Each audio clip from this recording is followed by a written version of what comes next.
Lawyer. Lawyer.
patient on the floor to the right, proceeded to the patient to start an assessment and evaluation.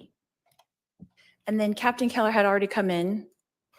I'm pretty confident, yes, he would have been quicker getting off the truck and inside. And so you did your assessment, and then what? My assessment revealed that he was unresponsive, no pulse, no breathing, so I would have started CPR, started chest compressions. Did you do that with his shirt on? I would have lifted that out of the way so I could find the proper landmarks. So you had said that you saw that there was, let's see, 2 gunshot wounds. Is that correct? Yes. And then you saw that through the shirt? Or how did you assess that when you first entered? That's my question. Once I'm doing CPR, I can see 2 bullet holes in the shirt. I can see that on the chest and on the abdomen. I can see the wounds as I'm looking at the chest and doing chest compressions. Okay. And then he had on what color shirt? I wouldn't have recalled other than, I guess, the video yesterday. I think it was a dark colored shirt I think we saw on the screen. And so you had talked yesterday about the blood being more blood on chest, not pooled around your knees, right? Is that correct? Correct. And so with the dark shirt, was it hard to see the blood? I'm kind of trying to see what you saw when you entered. I remember seeing blood on the chest. It wasn't, I remember not seeing blood on the abdomen. And there were holes in the shirt, 2 holes in the front side? I would, best of my recall, yes. Okay. And when did you cut off the shirt, and how does that procedure work? I continued doing CPR, chest compressions. One of my other colleagues would have cut that off, and knowing that the shirt maybe is potentially evidence, that's why I said to her, don't cut through where the holes are. So she could have cut down the side instead of on the top of the body. And do you use like a special scissors or something for that? Yeah, we have some trauma shears in our equipment. Okay. And who was that? Was that Phelps or? I believe that was firefighter Kaczynski. Okay. Kaczynski, that's one I didn't have. So who all was sitting there with you that was on scene at that time? Firefighter Fife would have been there. Mhm. Firefighter Kaczynski, the 3 of us, kind of like we saw in the video or I get the picture yesterday. All 3 of us around the patient, while Captain Keller was standing back a little bit, like you saw in the picture. Okay. You said that you had been a CPR instructor for 12 years. Is that correct? Yes. Okay. And was that for the last 12 years or 12 years ago? Approximate dates 2004 to 2016, let's say. Okay. And so have you taught people who have never done CPR before? Have I taught those individuals? Yes. Right. And not just like people renewing their certification, but both? Correct. Okay. How many people would you say that you've taught that have never done CPR before? Never. CPR before? Never done CPR, and it's probably in the hundreds over that long of doing that. So you'd be familiar with how a first timer would react? Yeah, you try to forewarn them what to expect. Okay. So these first timers, they have to be taught the appropriate place to place their hands. Would that be fair? That is part of the course, yes. And so do you show them, or do you just tell them in class where to put their hands? It's a video-based system through American Heart. There's a curriculum that we would have been following. Okay. So if you could only tell them, like over the phone, that might be difficult for them to know the correct placement of their hands if they've never done it before. I guess it depends on the instructions that the dispatcher gave. Ultimately, if I was telling somebody over the phone, you want to put your hands on their chest, on the lower part of the chest. It's that kind of simple, so to speak. Okay. But without the video, if you were teaching a class and you didn't have the video, it might be difficult, right? For a bunch of first timers? Objection, speculation. Overruled. You can Oh, answer. does it mean answer? Oh, okay. Sorry. Can you repeat the question then? Yeah, so it might be difficult. If you didn't have the video, it might be difficult, you know, for a bunch of first timers to know exactly what to do if you just had to tell them middle of the chest, lower chest. I mean, you could obviously show on a person. You could show on yourself. If I you mean- couldn't show them and you could only tell them, could it be difficult? I suppose it's possible depending on the person. Okay, that's fair. So do you think that your CPR class would be fairly successful if you had no visuals? Objection, relevance, speculation. Next question. I got it, Your Honor. So if a person had never done it before and was just told how to do it, is it possible that they might not be acquainted with where to put their hands? It's possible. And it would also be possible that they might not do it properly.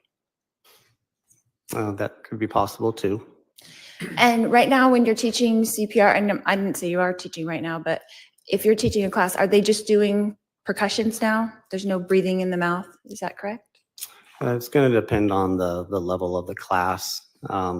As far as the lay rescuer, people that have never done it before, that just want to have the training. It's evolved and we're teaching compression only. That is a form of CPR now also, just doing chest compressions. And how long do you teach to do that for? How long of a period before you take a rest or? Well, it varies depending on if patient is an adult or a child. There are different guidelines that American Heart offers. So in those courses, they're getting to learn information for adults and children and infants also. Correct, right. So for an adult, how long, like 30, 100, 150? It's been a while, so just wondering.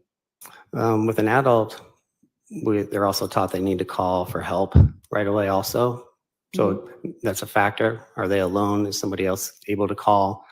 Can they call, put the phone on speaker, start, while talking to 911? And then they would just keep going until help arrives. So there's no timing, like you take a 10-second break, you just do compressions? Not for that type of level of CPR, there wasn't. Okay. So it's helpful if you had someone there that you could like take turns, like I do 100 and then you do 100, because it's kind of exhausting, right? Objection, compound question, relevance. I'll sustain it as the compound question. You can re-ask the question ask it in a different way. Go ahead. So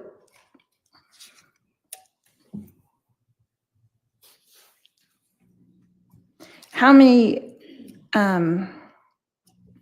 long did you administer the CPR before you did the flip over? How long do you think that was? Before we rolled him to look at the back, is that what you're- Correct. Yes, that's correct. I would estimate maybe up to a minute. Okay. And then were you counting compressions? Is that what you were doing during that time, or do you not count? You just do it for a certain amount of time? I don't recall if I was counting. I mean, I was doing the chest compressions while waiting for the rest of the team to arrive and for us to continue assessing, see if we were going to continue to work the patient and utilize more equipment. And there were 3 of you there? 4 total, but 3 by the patient. Okay. And then you could take turns, right? Like trade off if you needed to? If we needed to, yes.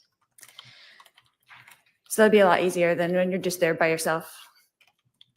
Would you agree? Yes. Okay. And do you know how long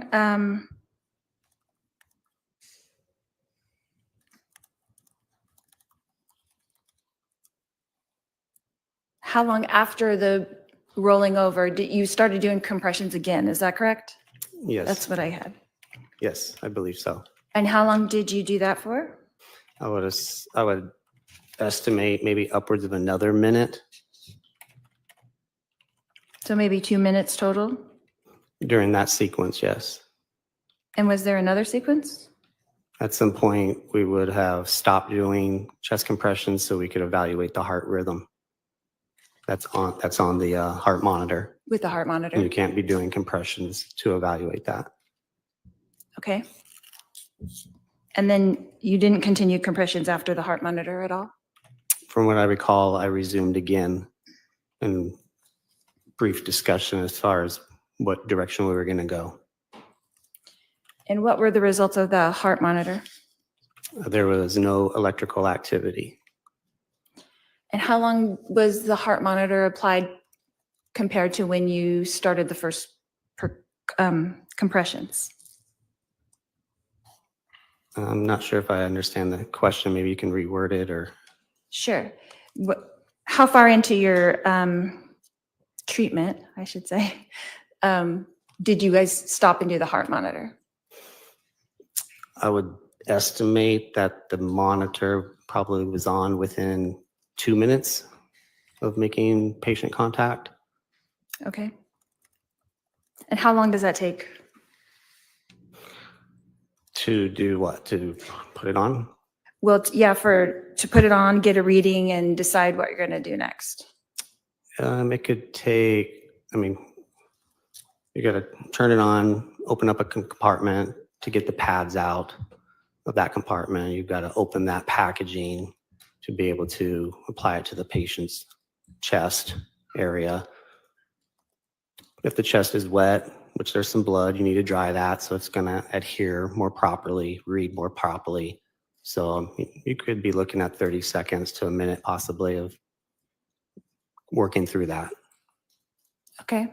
And did you have to do that in this case, is remove blood to stick them on? I would assume so, but I was doing chest compressions, so that would have been one of the other two firefighters kind of working through that. Okay.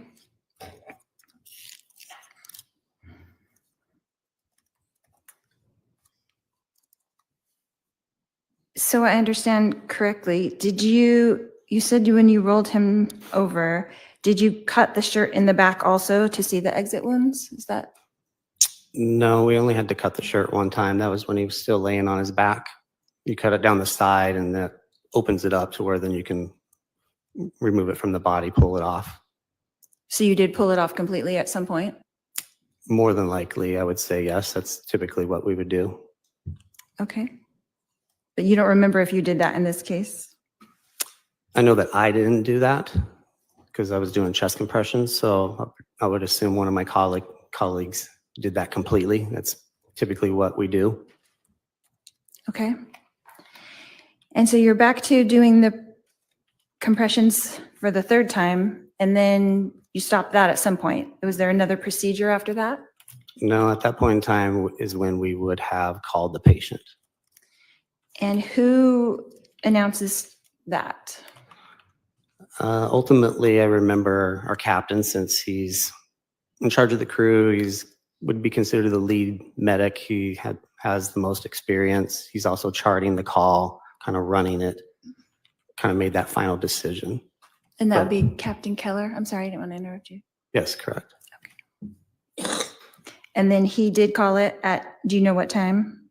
It would have, I don't have it memorized, no, it would have been like in the charting that he was doing. And who documents that? He would have That time? He documented would have that. done it? Okay.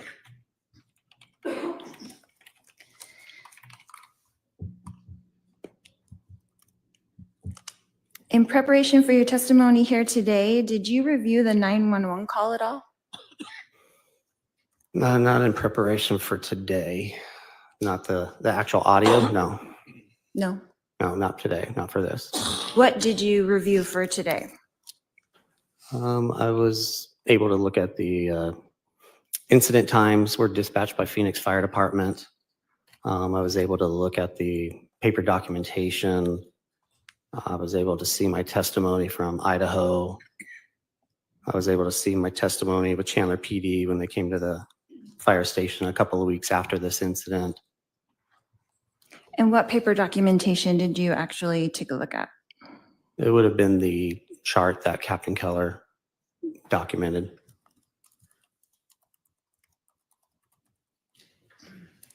And what does that chart consist of? There would be scene times, date, time, address, patient information, name, address, maybe medical history, things that we, a narrative of what we discovered, what we've done, treatments that we've done, the heart rhythm from the monitor gets attached to it.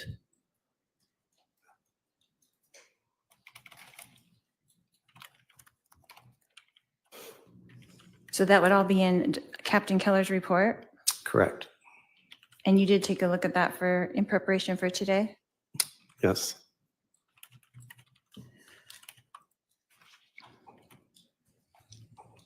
And did you write a report regarding this incident? No. You don't have to document anything? Just one person documents the call.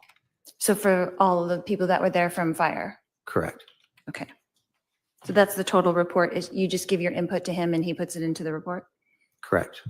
And that's the same for the other two firefighters that were along with you? That's correct. Okay. So they don't have their own individual reports as well? No. Okay.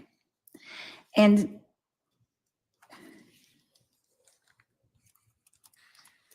what time were you dismissed from the scene? We probably only remained an additional 5 to 10 minutes. The chart would have that time. I don't necessarily have it by memory. So how long were you at the scene total? Like, If I had to estimate without looking at it, I would say approximately 20, 25 minutes. okay. And then you were like the driver of the truck, right? Was that your responsibility? So you Correct. drove in and then did you drive out as well? Correct. Okay. So if you guys arrived around 8:41 or something like that, then you left around 25 minutes later? Would that be accurate? I guess when I was giving that estimate of like the 2025, I was even including like our dispatch time from the time we're dispatched driving to the scene. So if you're wanting to know actual on scene time, it might be closer, instead of the 20 to 25, it might be more of a closer to 20 solid. Like 20 minutes? Yeah. Okay. And is that typical for a call? It can vary depending on the calls. Okay. So what other things did you do in that 20 minutes besides administer to the patient? So I'm including in that time while we're staged around the corner, waiting for PD to arrive, then for PD to clear the scene, for us to drive to the scene. There's the time with the patient, and then there's going to be the cleanup afterwards, removing our equipment, going outside. Maybe the equipment needs to be cleaned, restocked, ready for another call. So when we drive away, we're ready to respond to another emergency and then drive away. Okay. So when you were done with the patient and you were going through that procedure of cleaning, were you in the house or did you exit the house? We'll remove all of our stuff and we'll go outside, typically to the front bumper of the fire truck. And then what do you do? We have cleaning chemicals on the truck that we could get out to, clean our equipment up to reuse it. We've got cabinet with restock to be able to restock anything that might need to be. So we'll take care of those things to be ready to respond to another call. Okay. And while you were out front, did you see Alex on the curb? I did see somebody on the curb, or I don't remember if he was on the curb or standing, but I remember seeing somebody with an officer or officers. I don't recall how many people might have been together. Okay. And did you converse with those officers at all during that time? I don't believe so. I don't really remember conversing with any officers on scene. That would have been more Captain Keller, charting, documenting, kind of getting information from them. He would be able to answer that question. Okay. So did you,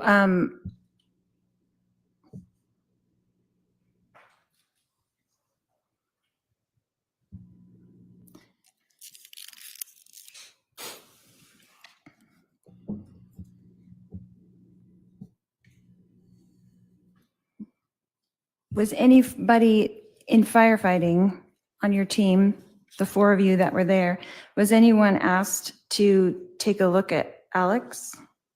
We were not.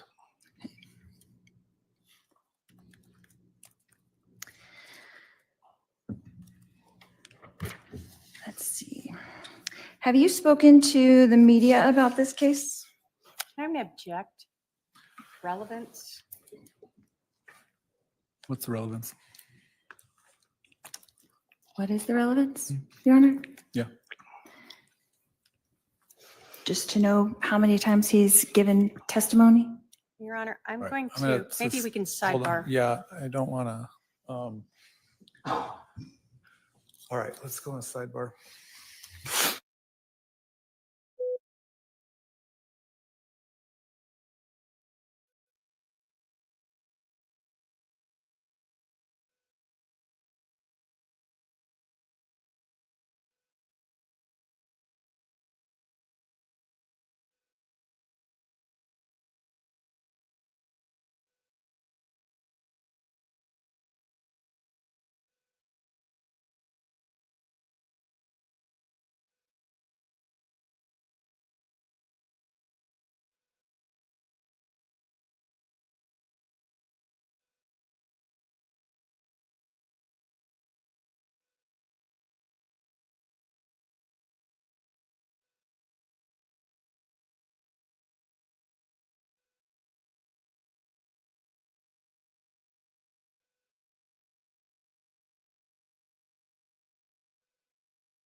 Okay, just a few more questions.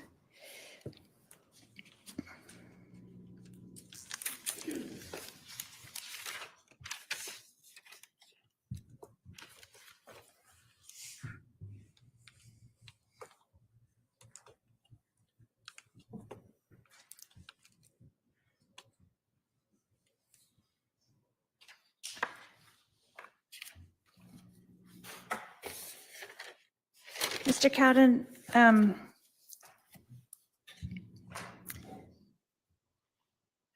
is it possible that if there was a wound to the chest, that doing compressions on that could cause other damage?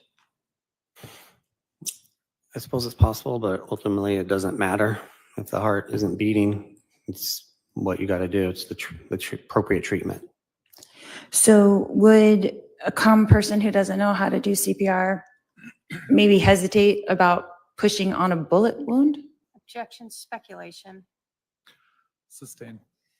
But you wouldn't. Can you repeat the question? You wouldn't hesitate to push on the bullet wound if the heart was stopped?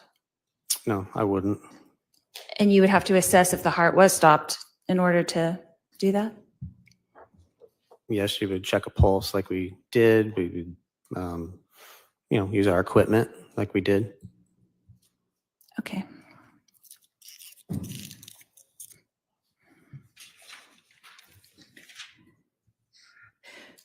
So the two wounds that you saw when you first got there, one was in the chest and one was where? In the abdomen, On the right side or the left side? I would be speculating as to how the specific spot or area without actually maybe seeing documentation. Okay.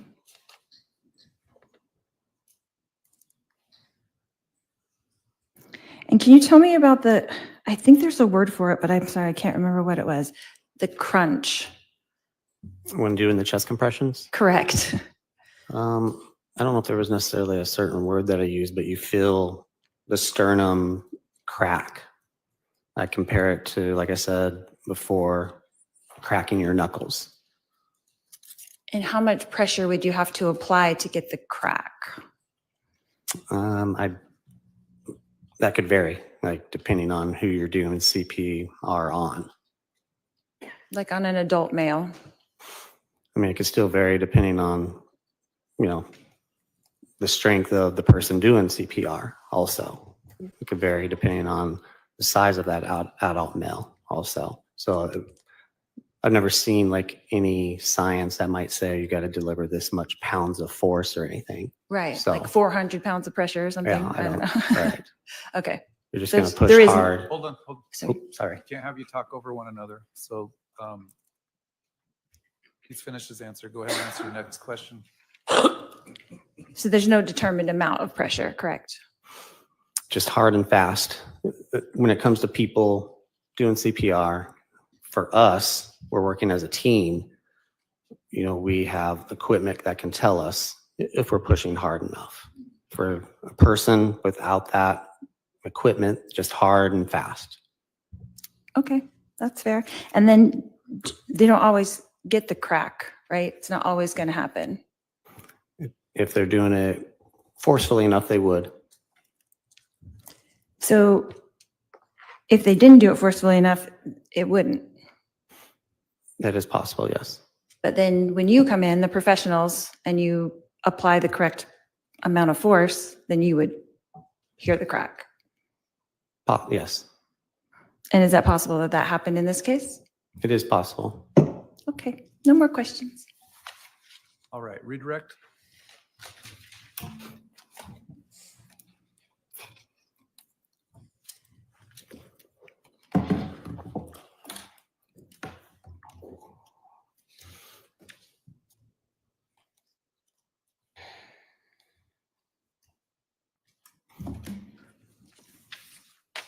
Does 911 have to regularly instruct people on how to perform CPR? I don't know if I can answer that since I don't, do that since I'm not 911. Have you regularly heard while listening to the radio 911 instructing people on how to do CPR? We have had PTI information when we're responding to a call that will tell us that they are either performing CPR or being instructed to. So you've seen in the past that 911 is prepared to handle individuals who may not know how to perform CPR. Yes, And that's to help try to keep the patient's blood moving while you're en route. correct. You were asked a lot about trading off and other people doing compressions. At this scene with this patient, Charles Vallow, did you ever trade off and have someone else do the CPR compressions? No, You were the only one doing the CPR compressions. yes, Were you doing CPR while another paramedic or EMT was getting the heart monitor ready?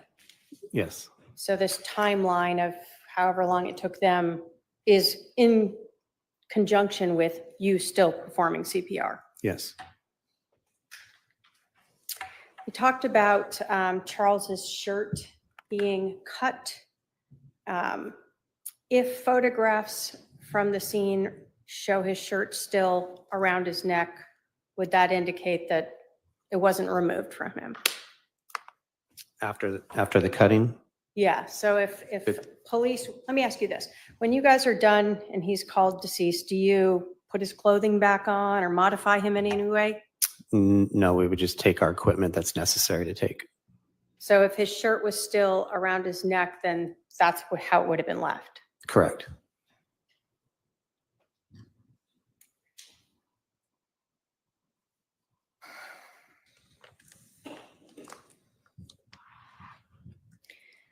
You were asked about whether or not you should perform CPR on a person who has a gunshot wound.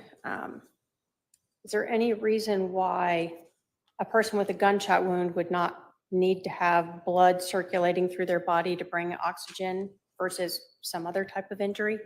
No, Is the whole point of CPR to make sure that blood is circulating to get oxygen to their brain yes, so that they don't go brain dead? yes, And you said that ultimately it wouldn't matter if you cause more injuries because if they're brain dead, who cares, right? correct.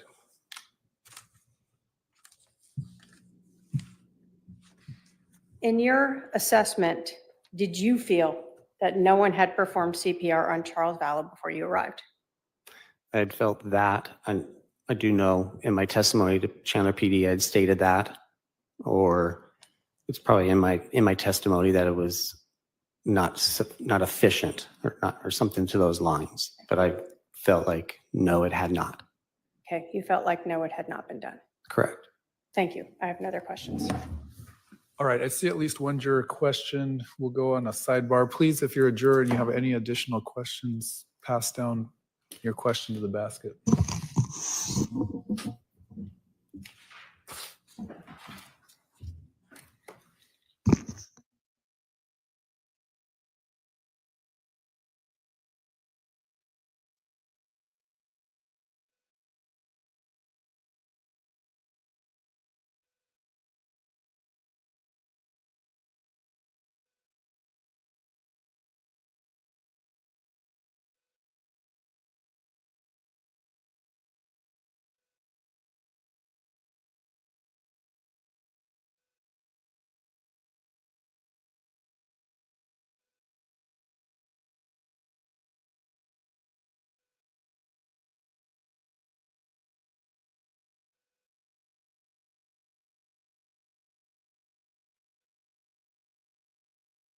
All right, sir, you can step down.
All right, so you're going to come on up here. You're going to stand right here and be sworn in. Please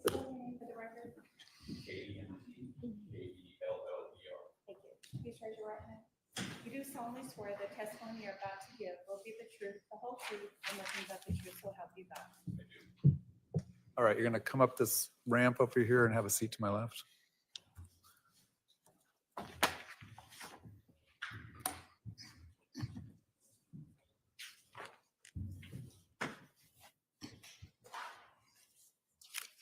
Go ahead.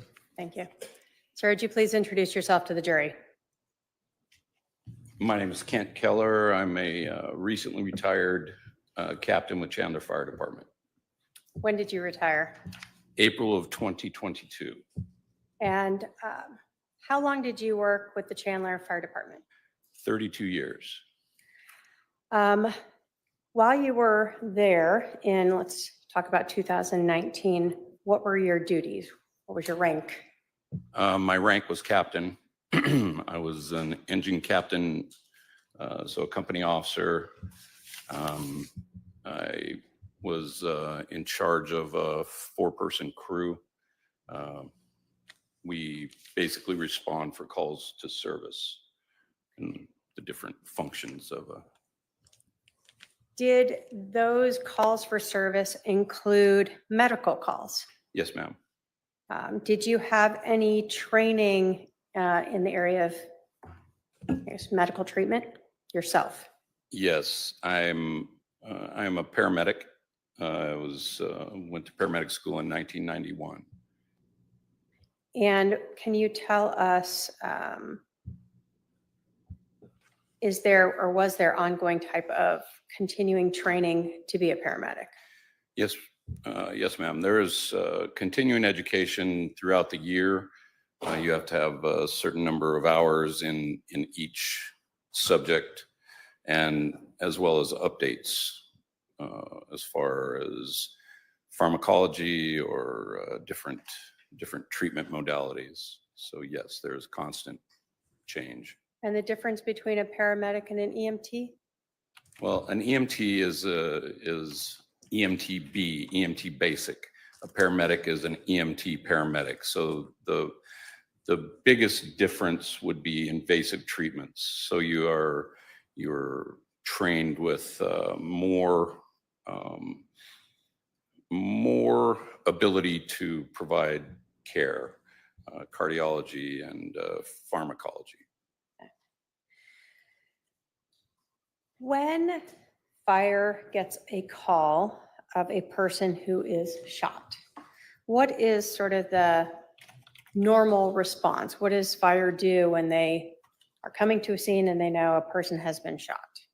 Well, what they normally would do is you get the dispatch, you look on a map, you route yourself in, and then you would determine a safe place to stage while the scene is secured by PD.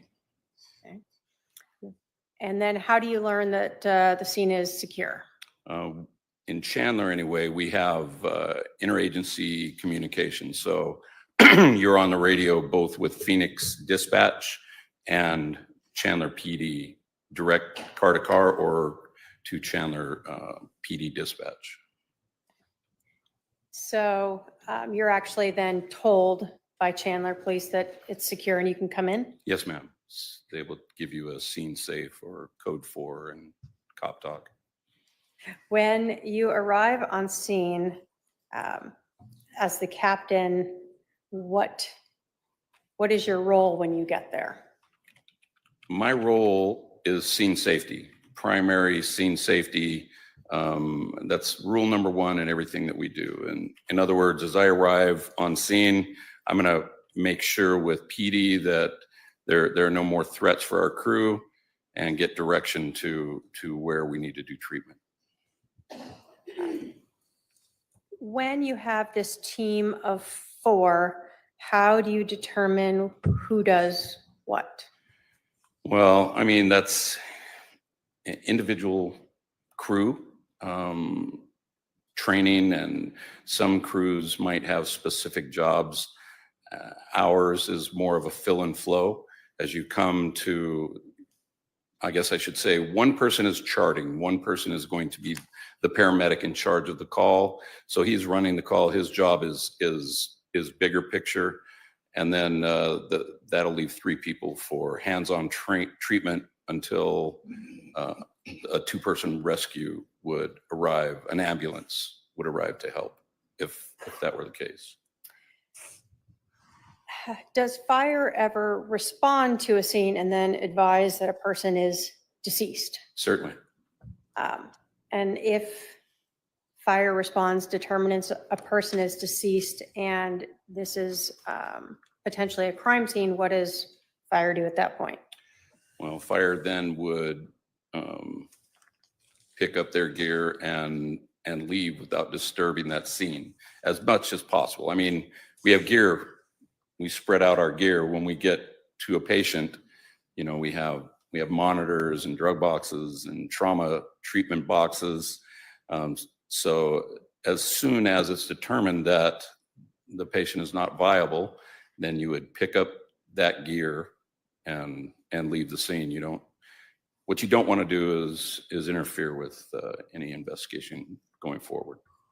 And even when you are working on a person, are you trying to limit impacting the scene itself to the best of your ability? Yes, our job would be to determine if treatment is necessary and then do that treatment regardless.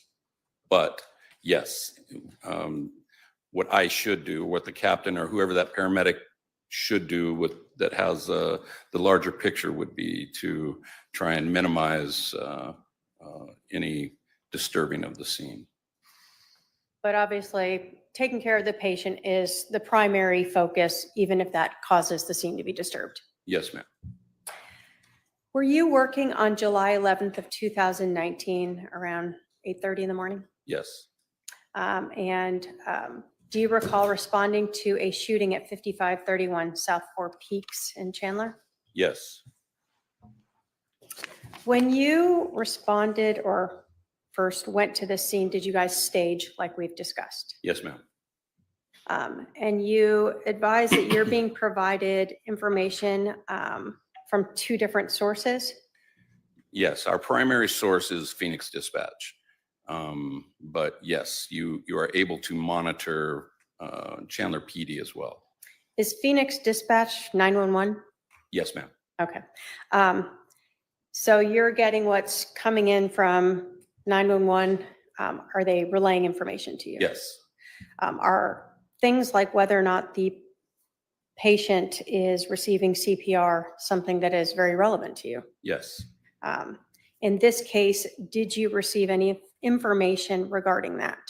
Yes. We were told that CPR instruction had been given and CPR was in progress. Does 911, in your experience in over 30 years, are they able to provide instruction for lay people who may not know how to do 911 or not know how to do CPR compressions? Yes, they are actually certified to do that. They train and are certified to give that instruction over the phone.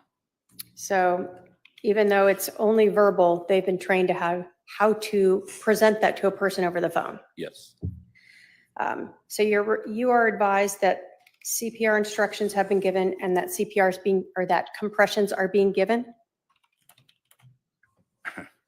Yes.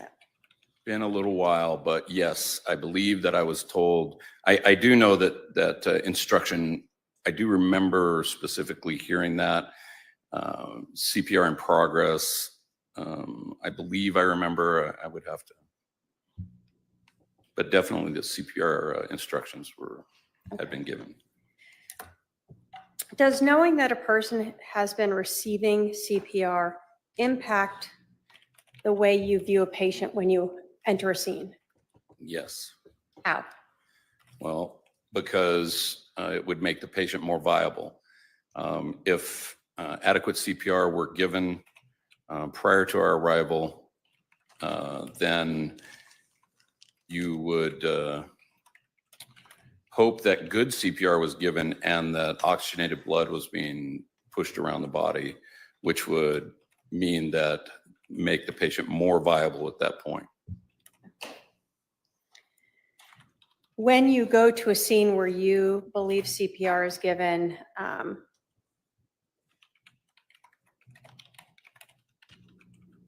such as this one, was that one of the things, I guess, that was part of your decision-making as you are assessing this patient? Yes. Can you talk to us about when you entered this residence, what do you recall? When I entered the residence, I recall thinking that the house seemed empty, like it was either being moved into or moved out of. So there was no furniture or anything. We had a clear path to where the patient was. And I remember thinking that there's very little in this room other than the patient. Okay. Did you notice at any point some items around the patient? The only thing I remember being around the patient was a baseball bat and a ball cap. And do you recall at this point where those items were in relation to him? Yes, I believe the baseball bat would have been on the patient's right and the ball cap above him somewhere in the room. I think the baseball bat was against the wall on his right. Do you recall ever seeing a bullet near the victim? Once we started assessing, I did see a bullet, a spent round on the floor. So that's sort of a little bit into you're in Yes, the ma'am. scene. Yes. Wasn't something you initially recognized? No, no. While you're in there, was there any officers in the room with you or inside the house? There was at least one officer still clearing the house, I believe, or at least going through the house. I only recall for sure one officer being interior. Can you describe for us how the patient, how Charles was laying when you first observed him? Yes, ma'am. He was laying supine. He was laying on his back. As we entered, his head was towards us, so geographically, I think north.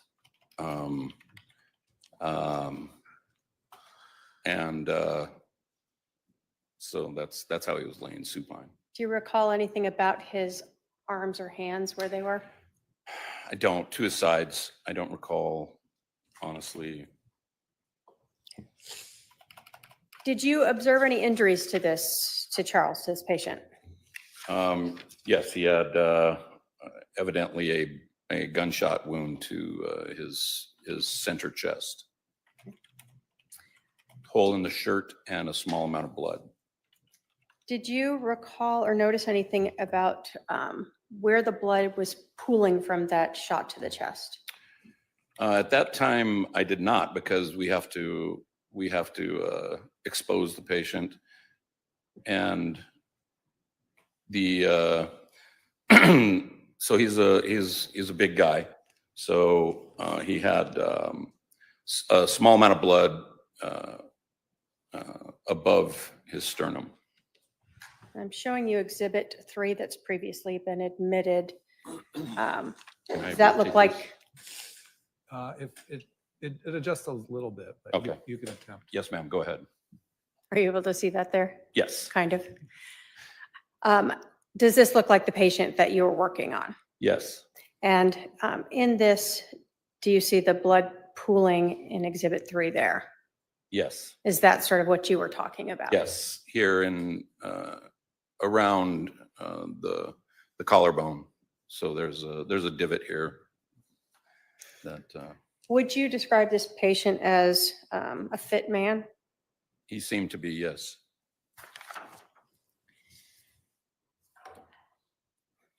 When you saw that pooling like that, did that stand out to you or seem at all impactful in your decision of whether or not CPR had been given prior to your arrival? Yes. Why is that? Because had adequate CPR been given there, I would have expected more blood possibly on there and perhaps a pool of blood under him. I didn't see any blood under him. I mean, when we first got there. So when you guys first arrived, let's go back to sort of describing the scene. You said that you didn't notice any blood pooling under him. I did not. And is that something that you guys are cognizant of since you're going to have to get down and around him? Yes, but we're more cognizant of it because it would indicate an exit wound. And obviously, the more blood there is, the more the heart was beating or CPR was being done. Okay. So both the lack of spreading on him is one indication that kind of made you question if CPR had been given? Yes, ma'am.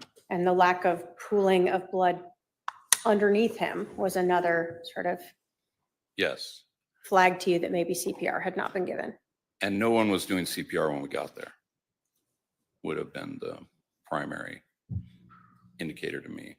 And I say that because if CPR were in progress by PD, if there were an officer there doing CPR, then they would have continued to do CPR until we relieved them.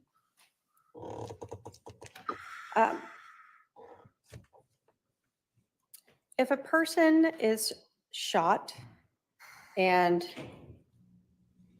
deceased and you start giving them compressions, can you still push blood out of those wounds?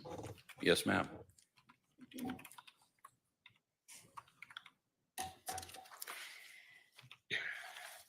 Now, at some point when fire arrives and they are assessing a patient, do they, I'm going to put up Exhibit 4 here. Do you need to try to remove any garments that might be around those potential gunshot wounds? Yes, you would expose the patient. Why is that? Well, because you don't know for sure how many gunshots there are. You check for exit wounds. Some gunshot wounds, some entry wounds are minimal. You wouldn't see them. You know, you could go through a shirt and not see them. So you expose the patient. Okay. I have Exhibit 4 up here from body cam from a officer that's previously been admitted. Do you recognize who these people are and where this is? Yes, ma'am. And is this you? It is. So in this case, at some point, was Charles's shirt cut in any way to allow access to those gunshot wounds? That would be the norm. Is at this point they would be cutting his shirt. Do you recall from this scene how many gunshot wounds you observed to the front of Mr. Vallow? I believe 2. Now, when you guys first arrived on scene, do you check the pulse? Like, what do you do when you first get there? Yes, you would check for pulses, carotid pulse, and obvious signs of life breathing. So chest rise and fall as you are walking up to a patient. So in this case, for Charles Vallow, did you guys find a pulse? No, ma'am. Did you notice him breathing? No. Do you do any other assessments before you start compressions? No. So if he's not breathing and you don't see that he has a pulse, why begin CPR? Why start compressions? Because you don't know how long he has not been breathing or not had a pulse. Okay. He could have just stopped those things moments before we got there, which would make him a viable candidate or a viable patient rather. And does, again, the fact that you believe CPR had been performed prior to you arriving also play into your decision to see if Yes. he's viable? Yes. As other officers are doing compressions, what are you doing there? So I am charting. So I am, in this particular case, I was running the call. So I'm going down a checklist, gathering information, getting, listening to what they're telling me, and having them, I'm directing them throughout the call. Okay. So at some point, are compressions stopped to assess the patient in other ways? Yes, after a heart monitor is on. Okay. And so are compressions able to be performed while someone else is getting the heart monitor ready? Yes, compressions continue throughout until you stop compressions to check for pulses. Okay. Do you ever want to check a patient who you see has gunshot wounds, such as Mr. Vallow here, to see if there's exit wounds? Yes, ma'am, immediately. So they would have cut his shirt, taken his shirt off, rolled him, checked for exit wounds, and then rolled him back and continued compressions. In this case, are you documenting your observations and others about what you observed when he was rolled? Yes, So when he's rolled, you're looking at his back? back, right, from the back of the head to the back of the feet. Okay, so he's completely rolled over so that you can see his back. Yes. Did you notice anything about Mr. Vallow's back that may have indicated he'd been there for significantly longer than you originally thought? He did have lividity. So there was modeling, skin modeling and lividity. Once the shirt comes off, then you could see modeling on the skin, and lividity had begun to form. Can you tell us what modeling means? Modeling is sort of a patchy looking skin caused from hypoxia or not enough oxygen getting to the skin. I mean, you can have mottled skin for different reasons, but in this case, it would be from his heart not beating. Okay, and then you said lividity. What does Yes, that ma'am. mean? So lividity is the pooling of blood, and that takes longer, much longer. So the blood will begin to leave the tissues and gravity drain to the lowest part of the body. So when the blood isn't being circulated by either CPR or the heart, Mhm. blood just starts to pool there. Yes, And so you noticed that as well when he was rolled? yes. Did you notice any exit wounds? I did notice at least one exit wound, yes. After you looked at his back, do you recall, I guess, when in this process you checked his heart monitor, when that was done? I do not. This all happens simultaneously. You asked what these different people are doing. They're doing all of those things simultaneously. So the patient is exposed, CPR has begun, and the evaluation, the rest of the evaluation is happening. So timeline, it's on the heart monitor, I'm sure, but a lot of it happens simultaneously. That answer the question you asked that again? I'm I sorry. believe so. Do you recall what the heart monitor results were? Asystole, no electrical rhythm in the heart. Flat line for, Do you ever look at a patient's pupils? yes, ma'am, always. What's that for? Because if it's just a brain function. If you shine light on pupils, they react. When the brain stops to function, hypoxia sets in, the pupils will dilate and remain fixed, so they won't change. They're non-reactive to light. What did you see with Mr. Vallow? They were fixed and non-reactive.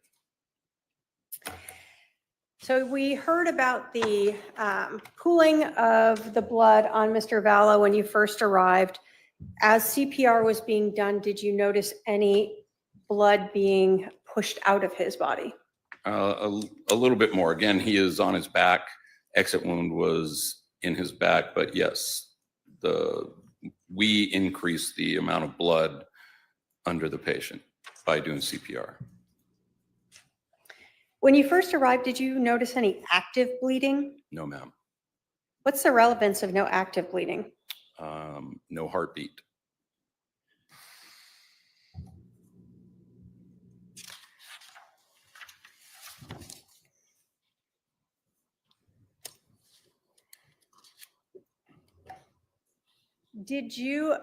Were you advised of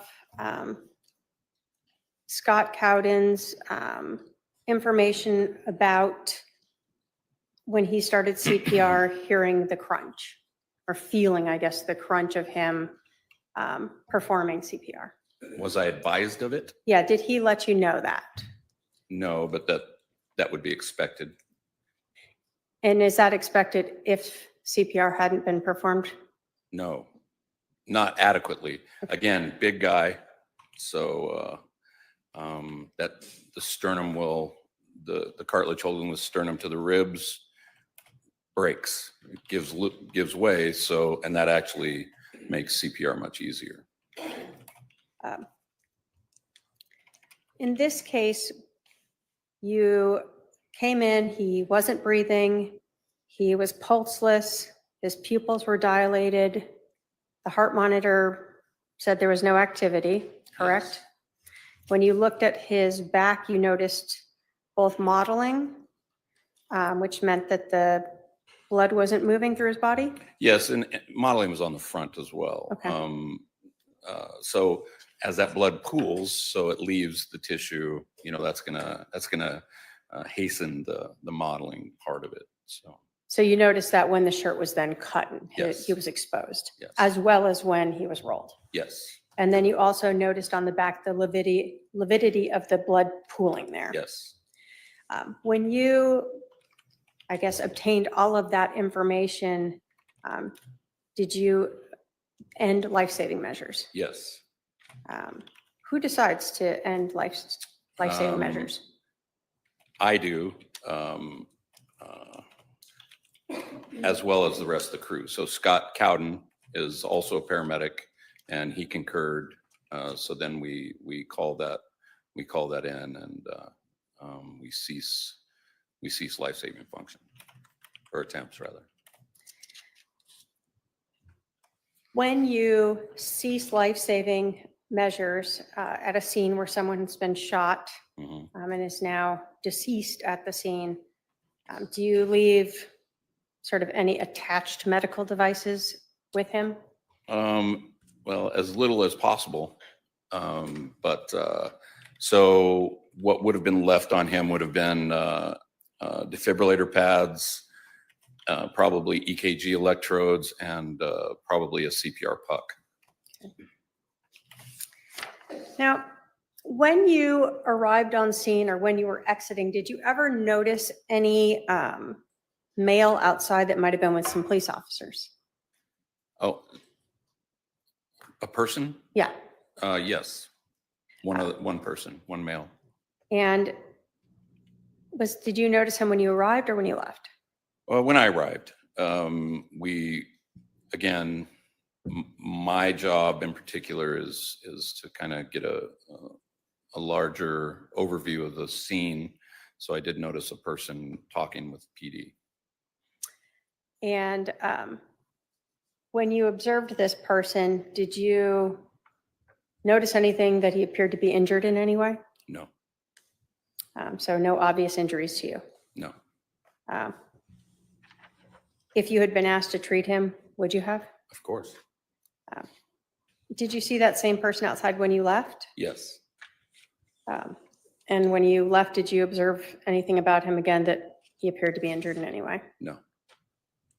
Did you ever see a female and a female teenager at the scene? Yes. Where did you see them? They were across the street from the house we were at. Do you see that person in the courtroom today? I see the adult, yes. Can you point her out and let us know what she's wearing? Dark blazer at the defendant's table. Dark clothes, I'm not sure. What it is. Okay. State will ask the record to reflect the witnesses identified the defendant. Good job. Did you overhear her talking or saying anything? I did overhear her talking with the police officers, or someone said something about not getting invited to a pool party because of the commotion at the house or something. So Did you have any formal interaction with her? no. When you sort of completed and left this scene, looking back and assessing it based upon your training, your experience, what you observed and what was done to Mr. Vallow at the scene, would you agree that Charles Vallow was dead before you entered the house? Yes. Based upon your training, your experience, what you observed and what was done to Mr. Vallow, would you agree that it was highly unlikely that anyone had performed CPR on Charles Vallow prior to fire arriving? Yes. I have no other questions, Your Honor. All right, Cross.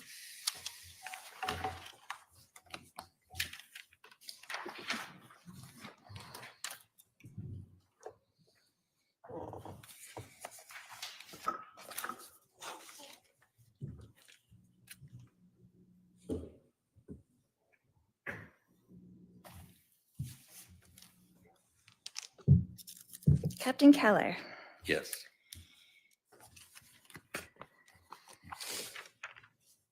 You were first on the scene? The police department was first, but yes, we were the first fire unit. First fire on the scene. Mhm. And can you explain to us what staging is exactly? I'm not Uh, really sure. Sure. Staging, when there's some violent incident, the fire department, the firefighters don't have protective equipment for that sort of a scene. So we will go to a place where close to whatever the dispatched address is, that we would be a place of safety, but close, so that as soon as the scene is made safe by the police department, then we would enter into the scene. So that would be like a couple houses away, or? Could be a couple Really? houses, could be behind cover. In this case, it was gunshot was the call. So you want to make sure that you are a little ways away, Okay. in case there was more gunshots. Right. So you parked somewhere on the street, but a couple houses down from the house. Is that correct? Yes. Okay. And then part of that staging is you stay there until you get the all clear? Yes, until the police department says that it's safe to enter the scene. Okay. And you were wearing body cam that day? No, we don't wear body Oh, you don't cameras. wear body cam? Okay. You were just that was a picture from you on the body cam? On one On of the someone police else's officers. body cam? Yes. Okay. Okay. Do you use any instruments to obtain current body temperature? Do you No. guys have an instrument for that? No. No? Would that help you give a more approximate time of calling a time of death? It wouldn't help me. I'm not trained to do that. So we don't have that. It's not within our scope of practice to determine that. It's not part of paramedics training? No. Okay.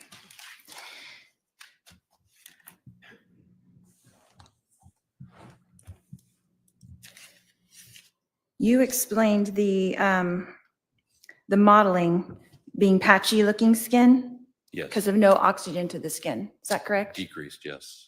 And so will that continue to increase? I don't really understand, like it, would you say modeling is complete or in progress? How does that work? I would say in progress as less and less tissue had oxygenation. I would say it continues to model.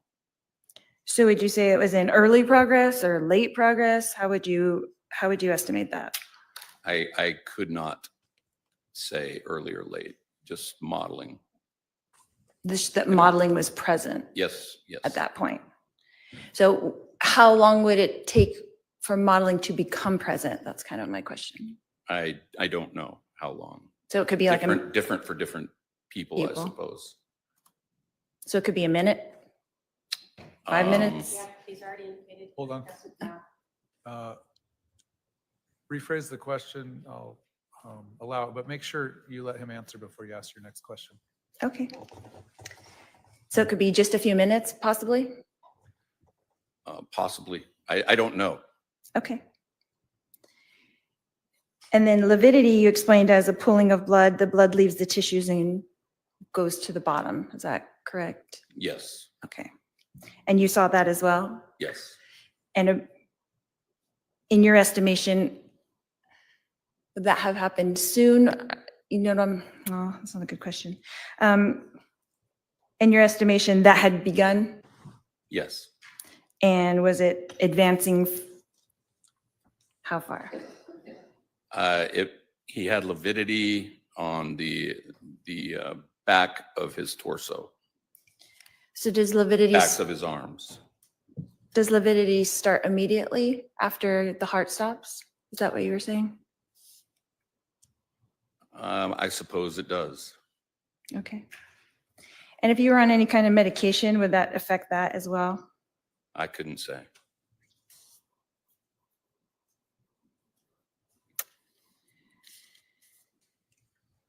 And what time of death did you document? You were making the document, is that correct? Yes, ma'am. And what time of death did you document? I did not put time of death, but I put a time of treatment being ceased, and I don't recall what that time was. It's on that report.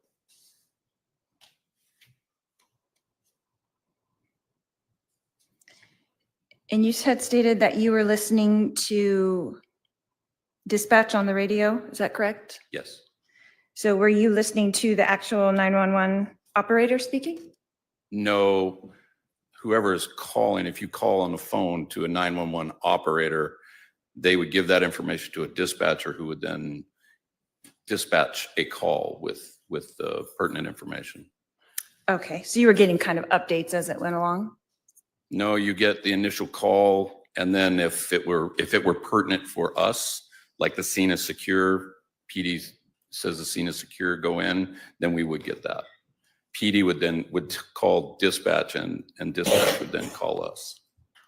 Okay, so were you aware at all that they had asked him to come outside? No, Okay.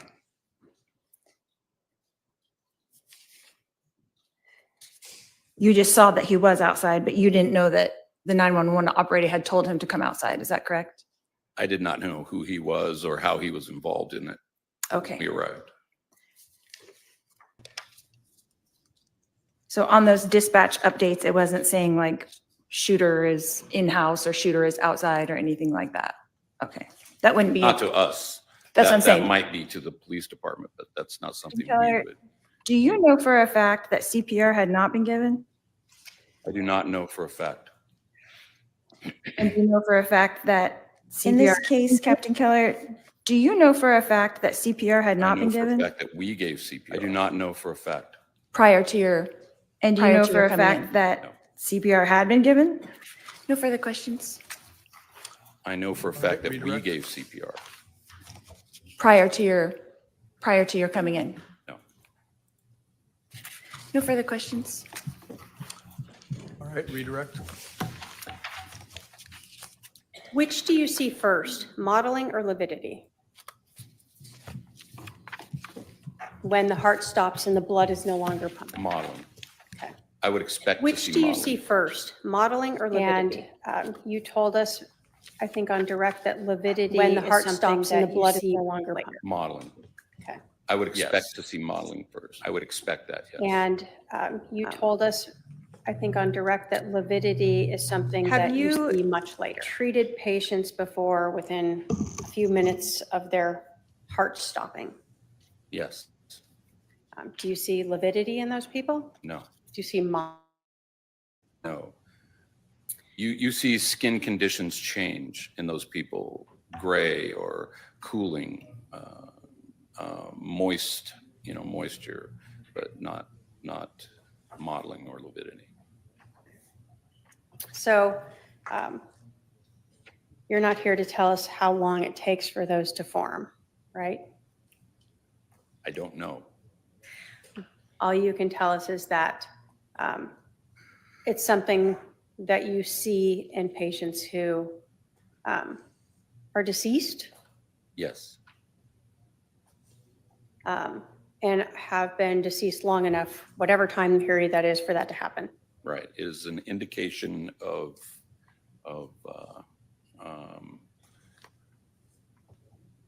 the patient no longer being a viable patient. And that was one of the things that you noted and used in determining to end any life-saving measures. Yes. Now, is the only way to know if CPR has been given to be there with the person watching them? No. What else can tell you that CPR was given to a patient? Well, PD on scene arriving would witness. The best way would be witness CPR. That's the best way. Is there any other ways? Well, yes.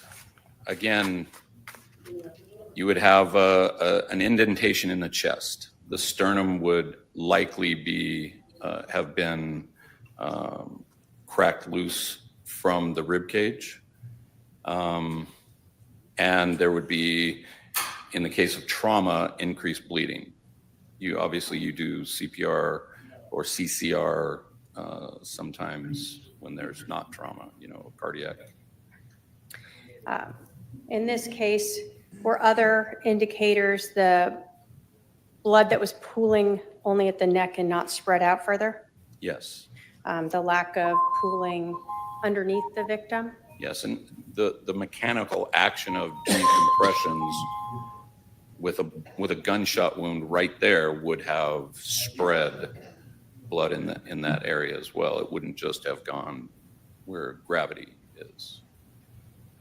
So where you saw the blood pooling was where gravity, a low spot. That was my interpretation of it, yes. And you did not observe spread blood across his chest. No.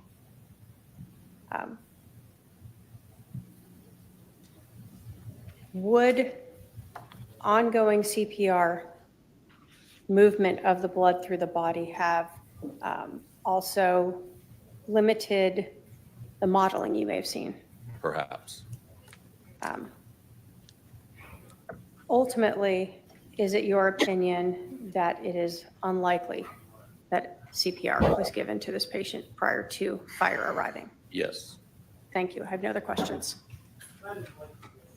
Are there any juror questions? I see at least one coming down. Please pass those down. Put on the white noise first.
All right, we have some juror questions for you. Was there any attempts to aid the heart and functioning, i.e. ephedrine? If no, why not? It's not indicated for trauma. It doesn't, if there's no blood to pump or the heart has stopped pumping, increasing how fast the heart pumps with ephedrine would do nothing. So in trauma, it is not indicated. Was ACLS protocol followed? Yes. Was there a physician patched in? No, there's no patch required for cessation of treatment. It is part of our ability and part of our training to determine non-viability. Are fire department personnel allowed to call a patient's death? Yes. However, time of death is a different thing if that's what you're asking.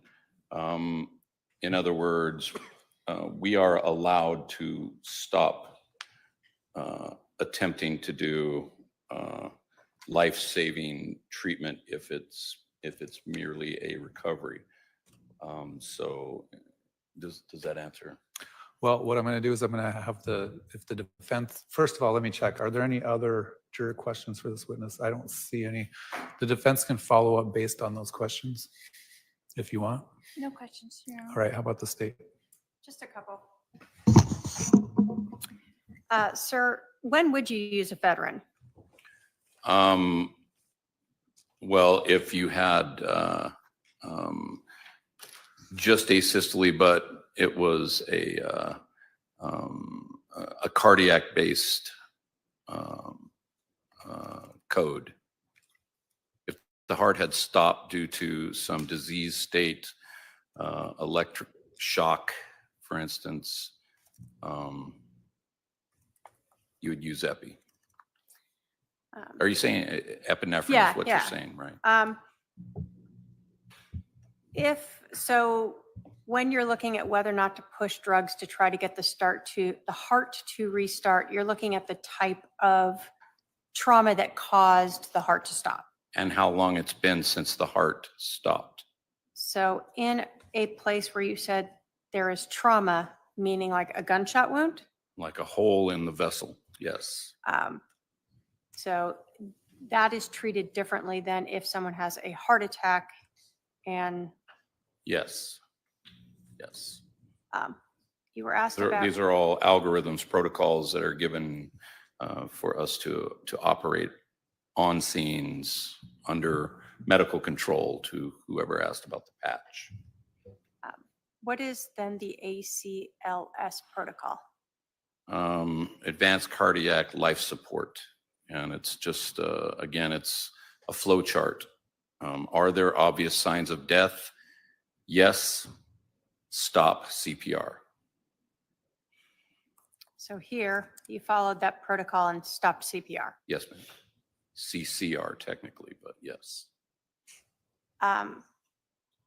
You were asked about contacting a physician, a patch or something for a cessation of treatment. Right. Are there times where you do patch in with a physician? Sure. You would patch en route, not for a code.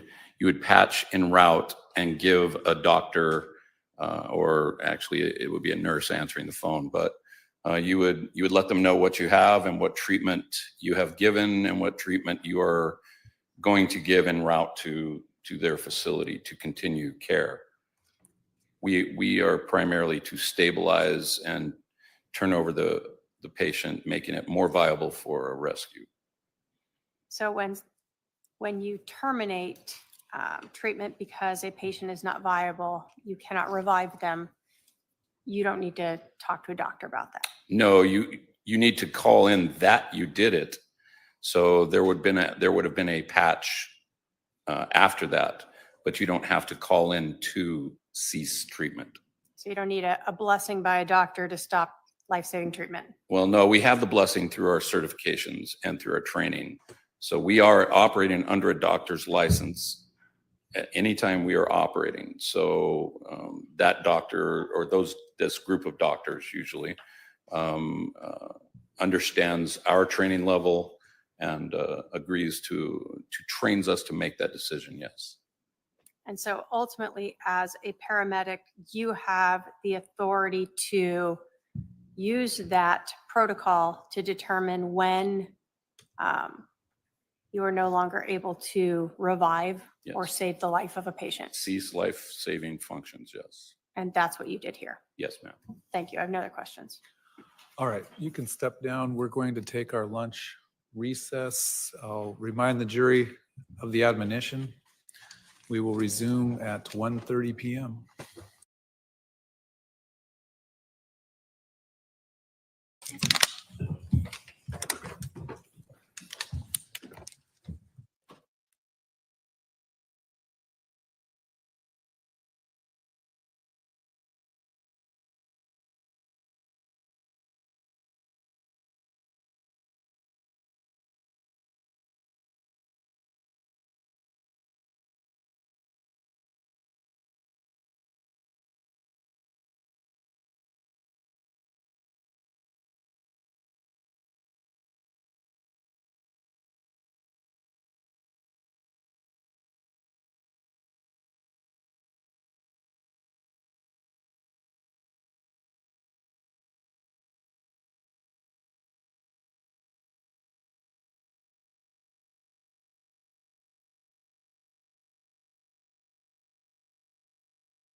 Coming in because it's so late. In reading that affidavit, I would agree with you that that was my initial thought as well. But the problem is that the problem that we have here is that that software was available and those things were available and they were not handed over from the state. They were never handed over from the state, and they've had. That's why we filed that motion, is because of our expert was able to download the one device that we got, that he was able to see that the complete downloads were never given, that these are reports of downloads when we know that the state had available the entire complete extraction in the first place. They just didn't give us the entire extraction. They gave us the reports of the extractions, the ones that they wanted us to have. So those were available according to the technology. They just didn't give them to us on all of the devices, but we only have proof of it on one device because that's the only device that we were able to do in a timely manner. All right. I want to clarify a little bit. They gave you the full extraction that was available to them at the time. No, they pulled a report from the full extraction and gave us that. That's what they gave us. State want to respond? Your Honor, when you extract data from a device like a cell phone, it is put into a formula where it is not readable by anyone, which is why then you use the Cellbrite technology to basically parse that data into areas that we can read and view and review. So Is that what was given to the that is defense? what was given to the defense, was the 2019 or 2020 version of the Cellbrite technology that was used to take that extraction and put it into a readable form so that you can look at, for instance, not having to search through all this data to try to find out a text message. All of them are put together with dates and times and people and locations. Your Honor, I would request that we can have a hearing on this so that I can bring in Lonnie Dwork. Yes. Well, just reading his affidavit is what they gave you is what they had available to them at the time. There's no affirmative duty for them to, every time a new software version comes out that makes maybe more data available, to rerun all the information. We're not claiming that it is. We're claiming that they had a full extraction and they gave us a report of that full extraction instead of the full extraction on all the devices. It's not what only was available to them. They did have that available. They just didn't give it to us. It's cherry picking. It's Okay. cherry picking is what we Well, got. I don't read your own expert's affidavit the same way you're reading it, but That's why I'd like him to be able to come in and explain it. Can we set that up? well, we can set that up at some point, but again, this is all late and it's unlikely that anything that's happening would lead to him being allowed to testify, but maybe we'll do that this Friday or something. I don't know. We'll have to squeeze it in, but I'm not going to make the jury wait to do that. Okay. We'll be at recess until 1:30.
Judge, we do need to raise one issue.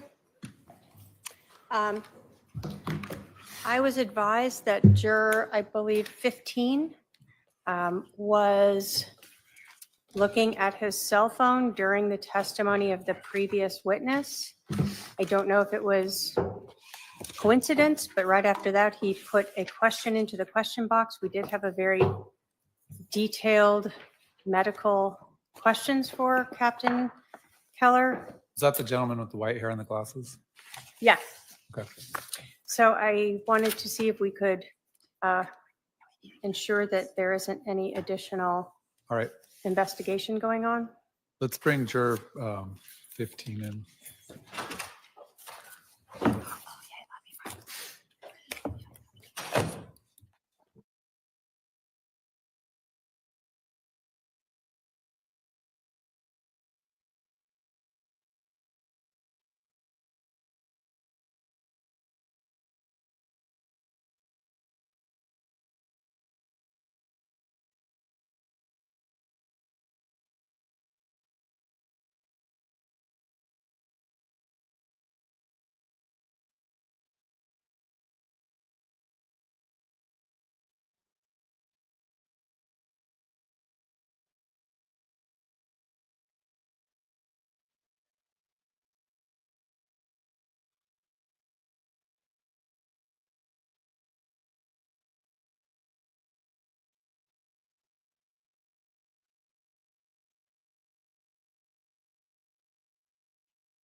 Testifying as an expert or non-expert? Are you calling him next? Yes, Your Honor. Okay, I last week on Monday asked you if you were objecting to him as an expert as much as late disclosure, and your, at that time was that it was late disclosure, that the case had been pending for 4 or 5 years, and that you felt that his disclosure a month approximately before trial was late. I then said I would go back and look at the state's 15.1 supplemental disclosure statement about his testimony. And it appears from the avowal made in that statement that he has relevant information that could assist the jury in making a determination. Do you want to be heard on that? Yes. Go ahead. I feel like it was the state just putting him on as an expert so that he can give his opinion. I wasn't objecting to him as a detective and someone who's been there on the case, or as the scene agent, but he went from scene agent to expert so that he can give his opinion. And I don't think it is relevant that he can give his opinion at this time. We weren't allowed to have enough time to get someone to rebut his professional opinion. Based on his training and experience, he was going to make an opinion about one of the gunshots being fired, possibly from the victim laying in a prone position. As a firearms expert, and we haven't had a CV on how he's a firearms expert. There was information on his training and experience contained within that 15.1 statement. I think additionally, questions about whether or not the extent of his training, the extent of his experience would probably go more toward the weight that the jury should give it rather than the credibility. I should say, rather than the admissibility of it. You're free to cross-examine him on his training experience or lack thereof. But at this time, I was inclined to allow him to testify Um,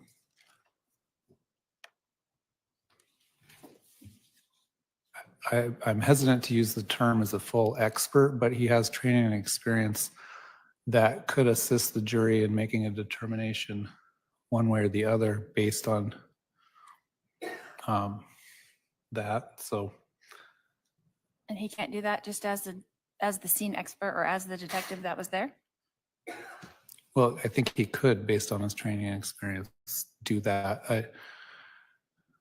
I'm hesitant to call him an expert per se in the sense of a scientific type expert with scientific type testing, which requires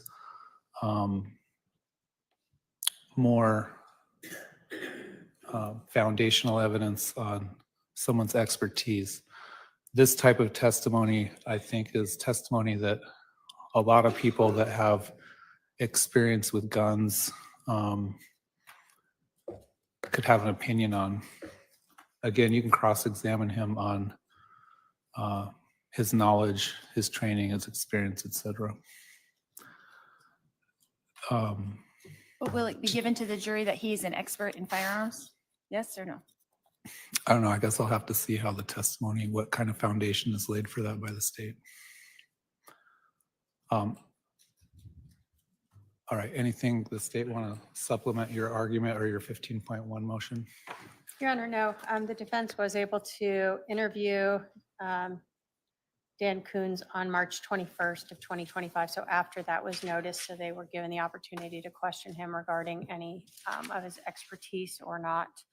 And really, the state filed that in an abundance of caution. I think that a normal scene agent with sufficient information and knowledge and training might be able to discuss trajectory, but we wanted to make it clear that he did have that sufficient background, training, and expertise to do that.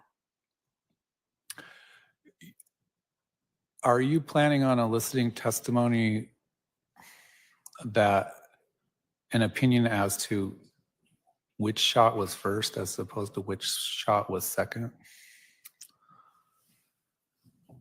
Only in that he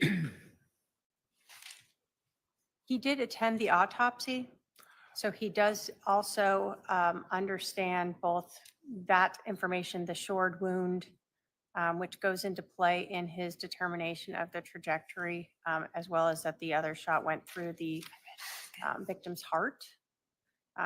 So I Your think Honor, he can say that what he believes the trajectory for each shot is. I guess if someone wants to argue that he was shot in the heart first, or laying on the ground first and then got up and was shot a second time through the heart, that I don't think that he has that expertise to say that perhaps someone couldn't do that. Well, I think the point I'm getting at is no one observed it that is going to testify to the shooting as far as I know so far.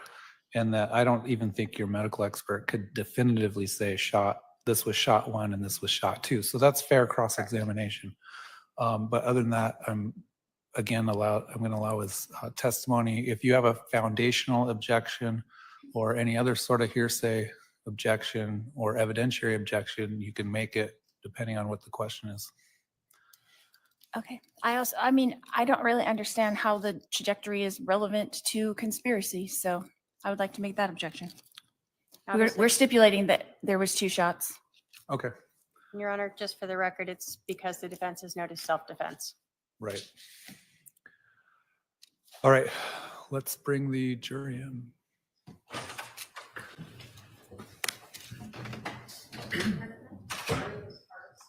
Yeah, why don't you do that? Hey, I was meant to ask Trey how to move that. Hey, will you move this podium back? Because we're not going to need it until closing argument. Move before we bring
Thank you. Let me go get it.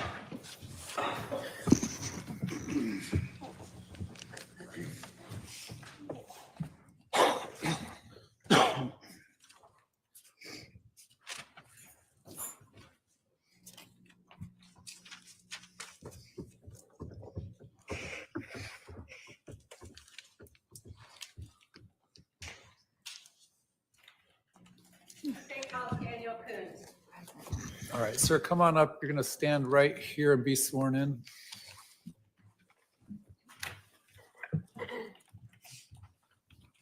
Do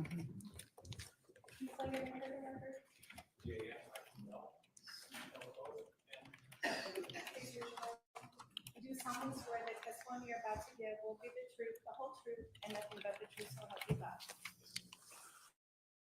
Oh, come around here, have a seat to my left.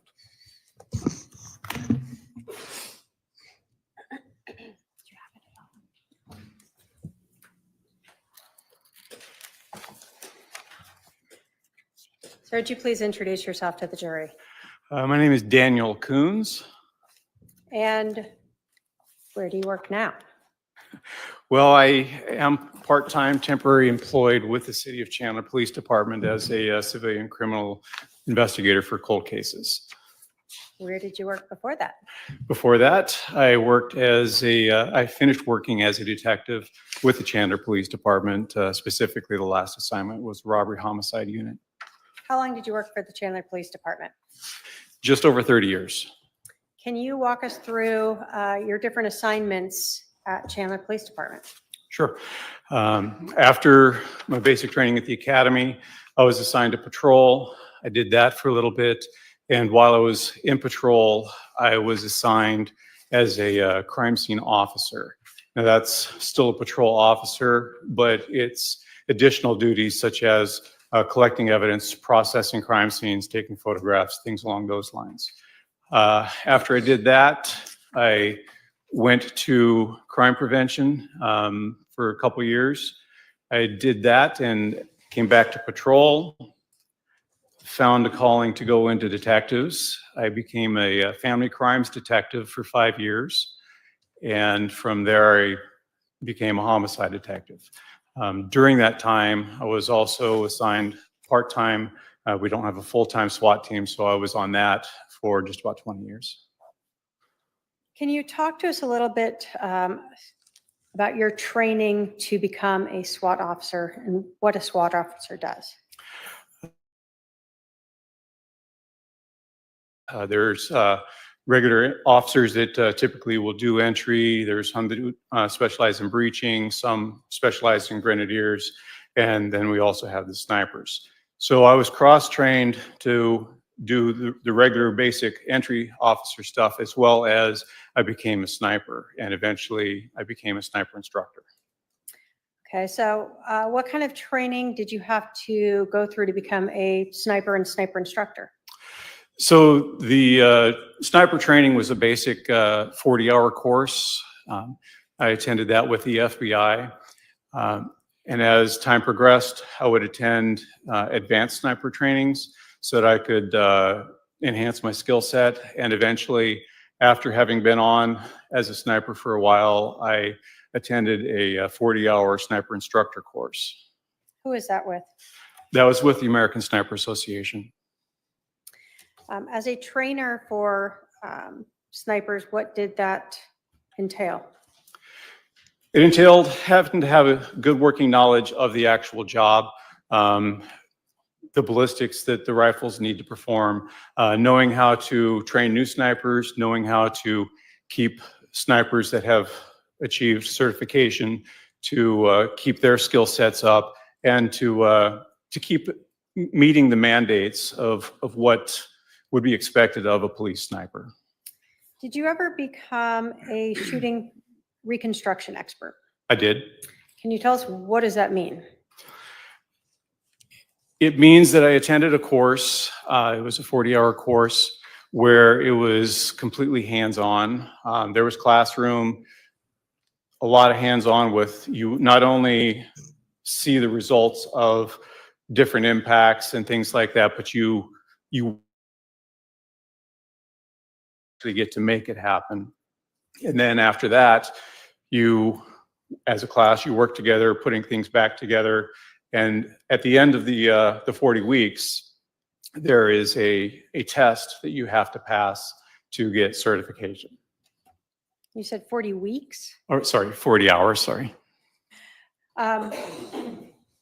So what does, I guess, shooting reconstruction mean, if you had to explain that to us?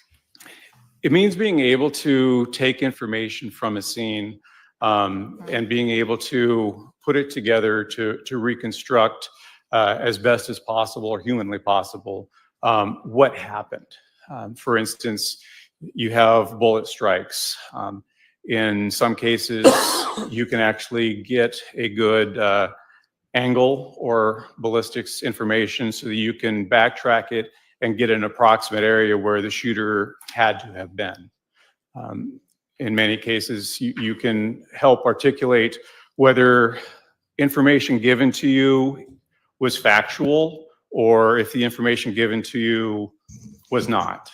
And this is very handy when there are no witnesses and you only have basically the person saying what happened. Is there any type of certification process to be a shooting reconstruction expert?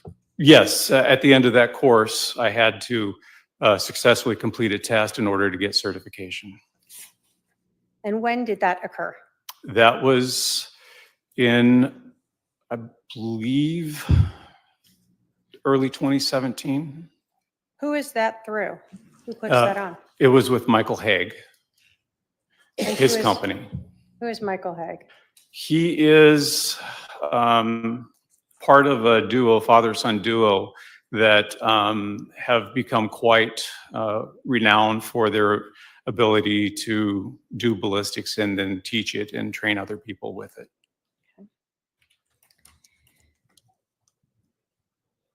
And have you utilized those skills that you learned in that shooting reconstruction course as a detective since then? Yes, many times. I assume you passed the certification test? I did. So on July 11th of 2019, were you working as a detective at that time for the homicide unit at the Chandler Police Department? Yes, I was. During the weekdays, what were your, I guess, work hours normally? My normal work hours were Monday through Thursday, about 7 to 5. When you are working as a detective, we've heard a patrol is out driving around. What are you guys doing? Well, we carry a caseload. So many times we are working on the cases that we've taken previous days or weeks ahead of time. We're trying to come to a conclusion for those particular cases. But many times we also will have our radios on, just kind of listening to what's going on. So are you at your office is at the main police station? Correct. Okay. On July 11th of 2019, did you hear some police radio traffic of a shooting at 5531 South Four Peaks Place? Yes, I did. Did you respond to the scene? After collecting some equipment and putting it in my vehicle, yes. Is that normal then for detectives with homicide to go out to the scenes? Can you describe for us what the scene looked like when you arrived? There were police vehicles around. There were officers that had established a perimeter. Some crime scene tape was already put in place. And they basically had frozen the scene. Do you recall about how far away this scene was from the station where you were located? 15, 20-minute drive. When you arrived there, were other detectives arriving? How does that work? There were several of us that had self-deployed, and we were in various stages of being on our way there. So other detectives did arrive. How do you decide which detective is going to do what at a scene when you all just show up there? Well, a lot of times it's just a matter of who speaks up first saying, I'm going to take case. If it's after hours, then the person that's on call will usually be the person to do it. But if it's during regular business hours, it's kind of like a little wrestling match to figure out who's going to end up taking it. What role did you get? I got assigned the scene. Okay. What does that mean to be assigned scene? So the scene work, assigned scene means that you're responsible for making sure that the scene is processed properly, accumulate whatever evidence is necessary, report back to the actual case agent your findings so that they can stay aware of how things are transitioning and being learned, and then they can start making informed decisions on what the next step is going to be. Do you do that alone or do you have help? It depends on the scene. In this particular case, I had Detective Duncan along with me. And do you have any, does Chandler Police Department have any like crime scene specialists or people that come up to help as well? Yes, when I left the crime scene officer program, they had actually started a civilian program so that they could free up the officer's responsibility. So Chandler has several crime scene techs that will respond out when called. And was someone called out to that scene? Yes. Do you sort of, as the scene agent,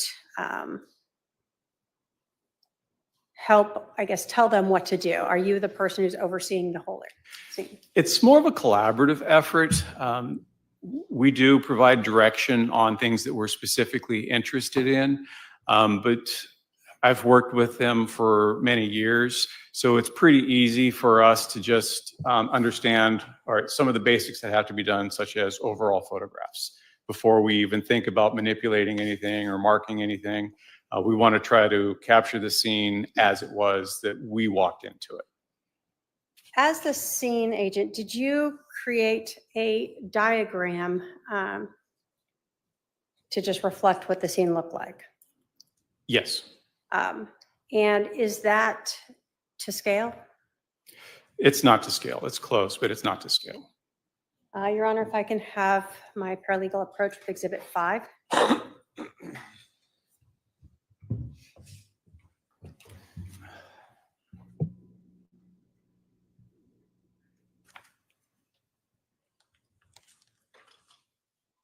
And I think there's a second page in there.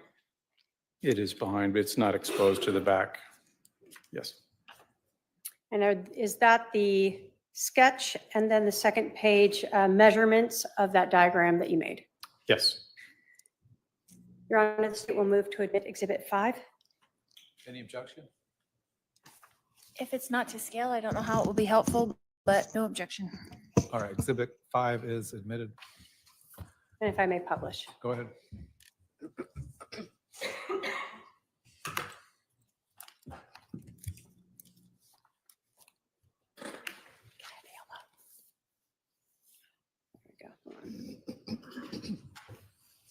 That's not lit up.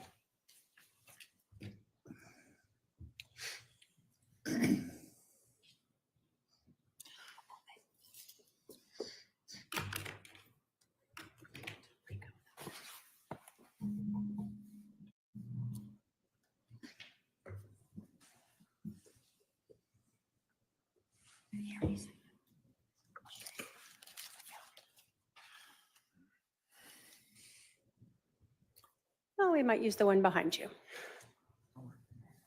Right. All right, can I have the detective? Oh, never mind. There you go. Okay, so this is Exhibit 5, the first page. Is this sort of an overview of the entire residence as well as the items of evidence that you collected? That is correct. So we understand where we see these little yellow placards. What do those indicate on your diagram? On this diagram, they indicate the items of evidence for that particular room. Okay. And do they each have a number associated with them? Yes. And is the second page of your diagram a reflection of what each of those numbers refers to? Yes, it is. We see in this A, B, and distances. What is that? So the reference points, for this particular purpose, we did a triangulation method. So we take measurements from 2 known points in that room, and then we measure out to the item of interest. And then that was how we get a point A and a point B measurement. All right, so at the first page here, that's the actual diagram. What is the reference points that you are using to make these distance measurements? So the reference points are not depicted on this diagram, but in this particular room, if you look at the wall where items number 2 and 12 are, the upper or the left upper corner is B, and if you go straight down towards the kitchen area, that along that wall, that corner is A. Okay, so when we see a reference measurement from A of 21 feet to the bat, we're talking 21 feet this way should be where the bat was? No, you're talking 21 feet from that corner, straight line to the bat. Okay. So whatever the closest measurement or closest way to get there would be? Correct. So the bat, it would be something like that. Correct. Okay. And then when we see reference point B for the bat, then you're talking from this point to the bat? Correct. Okay, just so we understand that.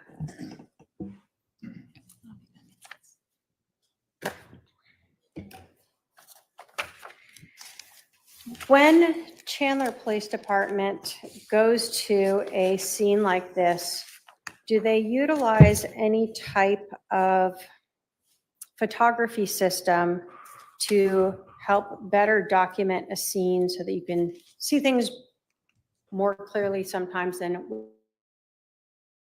Depending on the scene, we would use a system called the Lizard Q. What is Lizard Q? It's, in essence, a 360-degree photographic system that you set up on a tripod inside or wherever your location is, inside, outside. And you start the process, and the internal computer for this system specifically takes a set number of pictures where it's overexposed all the way to underexposed, and the images in between. And it does this at various locations along the path to create enough overlapping images. And then those images are stitched together and actually create a 360-degree sphere of the scene. Did you have to get trained on how to use Lizard Q? There was some training involved, yes. If, again, my paralegal can approach with Exhibit 139, you can take a look at that.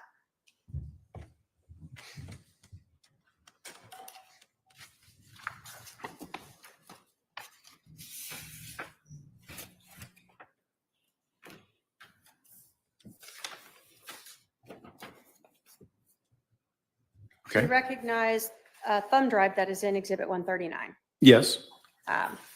What is on that thumb drive? On this thumb drive will be the Lizard Q spheres. Okay. And is there a reader on there so that you can actually view it? Correct. There's a piece of paper in there as well. What is that? The piece of paper is a set of instructions on how to use the Lizard Q viewer so that you can view the spheres. And did you initial the thumb drive to indicate that you had viewed it and you recognize that as? I have. Or did you actually create that? I created the thumb drive. And that's your thumb drive that you put it onto? Yes. All right. State will move to admit Exhibit 139. Any objection? No objection, Your Honor. 139 submitted. Judge, at this point, might I ask the witness to come down here to utilize the Lizard Q? I can sit at the table, but it needs to be put into a computer to do that, and I don't think we can hook it up there.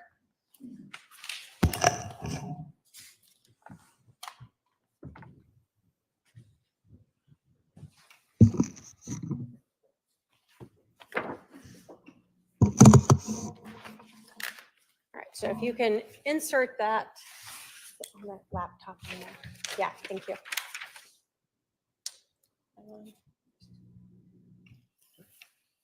Sure, I might have to log in. I just might have to log into my computer, sorry. Oh, no, still like.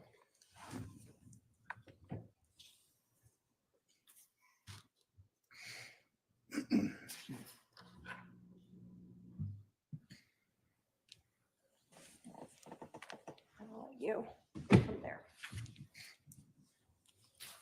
All right. Can you talk us through, so you've opened the thumb drive to where that's at. How do you get to viewing this program? So first, you'll have to double click on. Hold on, the, one sec, I'm sorry, we're waiting for it to. Yes, the USB is in that laptop up there on the podium. There. Click on the lizardqviewer.exe so it can open it up.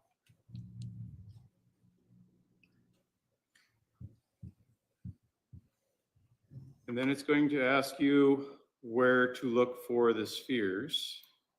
That's going to be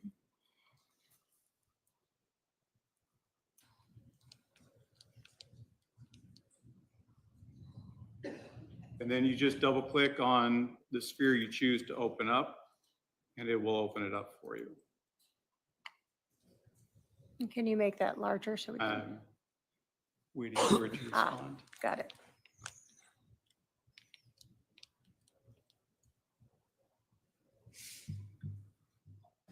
Okay. So once you have the sphere open, you want me to just? Yeah, if you can just tell us how to work that first, and then we'll ask a few questions.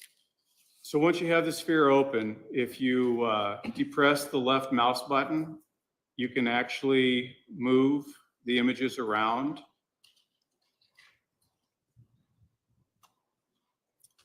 Without depressing the mouse button, you can zoom in and you can zoom out with the scrolling wheel.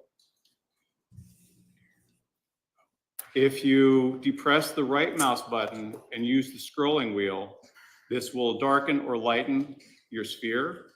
It will give you the ability to look outside as opposed to just the photographs washing it out normally so you can see inside. With this particular program, you can open up multiple windows, but you'll really only be able to view one at a time, but you can go back and forth between them. So for this sphere we're looking at, we see Charles Vallow there, correct? Yes. And then there's some white cards that we see around the room. What are those? Those are 3x5 cards that officers have dropped in the scene. A lot of times they'll do that to help identify to detectives items that they observed and to be a warning to other officers to watch out for these items as you're either moving through or exiting the scene. Is the Lizard Q program then used prior to the scene being documented? And let me say this. We saw in your diagram, Exhibit 5, that there were little yellow placards or numbered items. Is that something that's actually done in the scene? So we were looking at the bat, for instance. Correct. So in this particular moment in time, we just merely left it with the placards there. Again, it was attempting to capture the scene as we as an investigative unit found it. There can be times that we'll do this first and eventually go through putting evidence placards down and then maybe do another sphere showing all the evidence placards. So would it be fair to say that this is done to document the scene prior to police going through and having, maybe digging through areas to find potential evidence? Right. It's much like when we do overall photographs with the 35mm camera. This is just another enhancement of that. For this room where we see Mr. Vallow, do we have two different spheres. Yes, in this particular room, I did a lower sphere.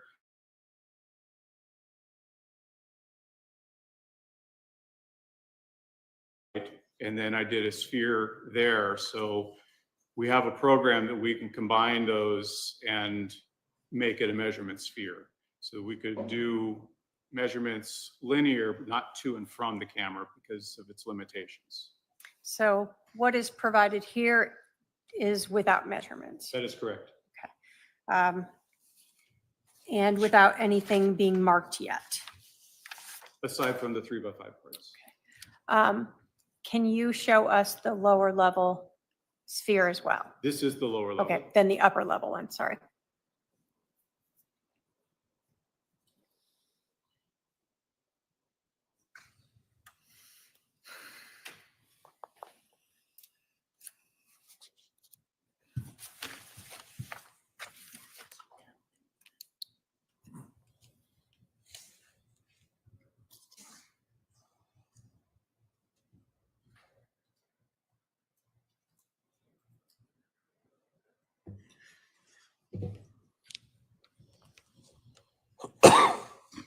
As you can see, your point of view has changed a little bit, but the room has remained the same.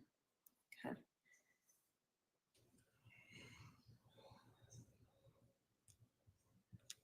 And that's all using the same initial placement of that tripod, but just moving the camera height up higher or lower? Correct. The tripod has the ability to elevate to the platform that the camera is actually on. All right, thank you. Your Honor, could I have the witness go back to the, Yes. thank you. I'm gonna turn this for now.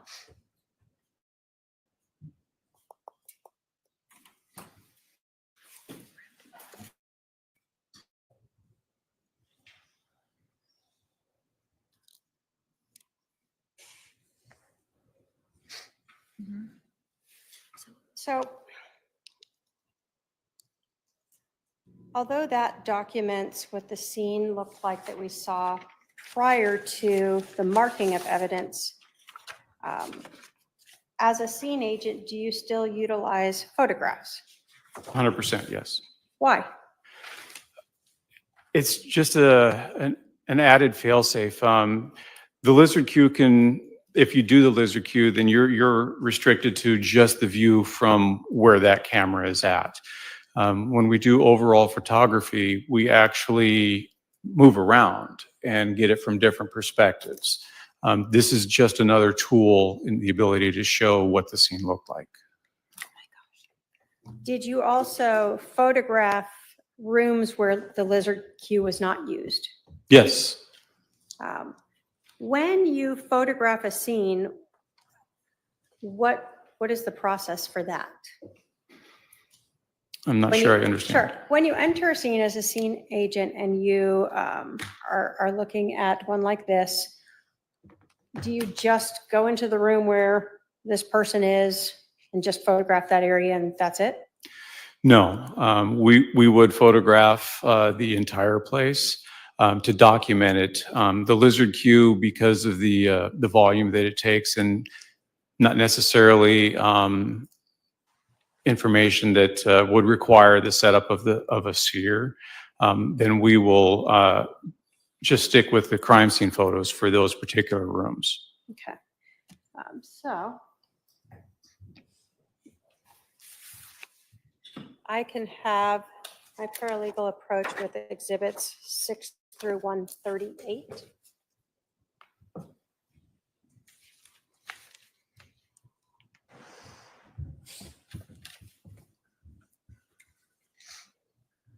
You can look at those and let me know if you recognize what those or photographs are.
Okay.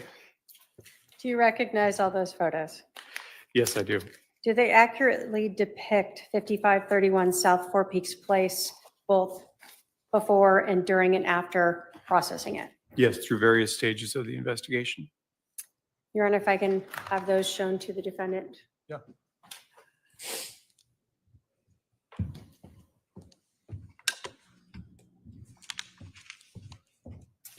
Now, Detective, when you guys are processing a scene, in addition to photographing it, are you also looking for items that you may want to collect and actually bring back with you? That's correct. Can you talk to us about what procedures you use to collect? Sure. It depends on the type of physical evidence, what the circumstances of the offense are. So the type of collection method can vary, but inevitably we'll identify it first, then we'll document it with photographs, and then we will come up with the plan that we're going to recover the evidence. And typically on scenes, I like to work in a particular direction collecting evidence. Others have their own method, but that's the method I typically use. And then I work along with the crime scene tech, and we'll go through exactly what we talked about. We'll have the overall pictures taken. We identify things that we believe are going to be relevant. And then we'll, for identification purposes, we'll usually affix some form of evidence tag, a marker, things along those lines. Not all items are actually taken. Some are actually just documented because it's impractical to remove certain things, such as a slab of concrete or something like that. So depending on the situation. So after it's documented, first with photograph, placard, photographed again, and then we will collect it.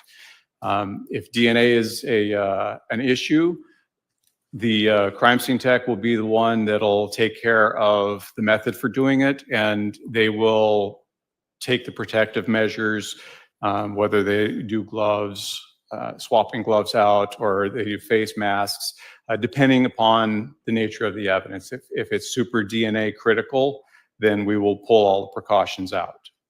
In this particular case, it was not DNA critical.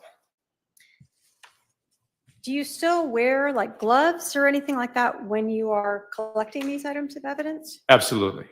And are you using them and changing them to ensure, for instance, you don't transfer blood from one item onto another? Right, and typically that's what our crime scene techs will do. We will direct the method or the order we're going to collect, and then we'll go through that. And they'll be the ones that'll photograph. They'll change the gloves, place it in the envelope. Typically it's a paper envelope. And then we'll move on to the next item and repeat the method.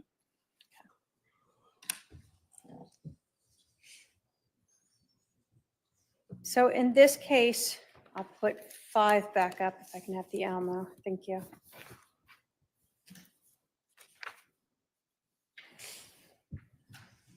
What was your process for how you wanted to go through this home in reviewing, collecting the evidence? So for this particular method, I chose to work from the north towards the south, collecting as we went. Item 1 being the hat, which is at the north end of the room. And then it was kind of a toss-up between 2 and 3, so I just decided to go ahead and go for 2, and then we would work our way down from there. Okay. And so we see in this diagram, north is up this direction. It's to the left of the image, yes.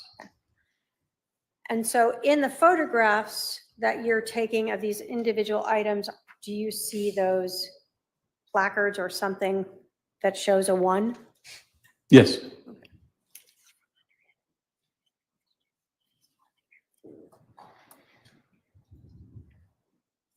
Now you talk about in this that there are scenes where you may have difficulty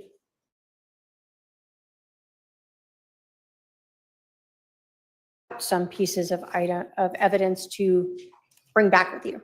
Yes, and that's why you'll see numbers higher than what was originally in the room associated to those items. When you are processing a scene, do you always know what may be relevant or not relevant? Not always immediately. Is that one of the reasons why the entire residence is photographed instead of just what appears to be relevant here in that one room? Correct. So that later, if anyone wants to look at another room, that's been documented adequately. Right. When you're going through a house, even though you walk in and you see Charles Vallow on the ground there, are you still checking all of the rooms to see if there could potentially be something of evidence there? Well, certainly, I'm no stranger to not having all of the information initially when I show up. So I will go through and I'll look at the residence to see if there's anything that actually stands out immediately. And maybe I'll be able to ask a few questions of whoever's doing the interviews to see if there's any relevance to it. So are you looking for instance, any bloody items? That would be important. Are you looking for any projectiles or anything else that might be not in this room? Certainly. Bullets pass through walls.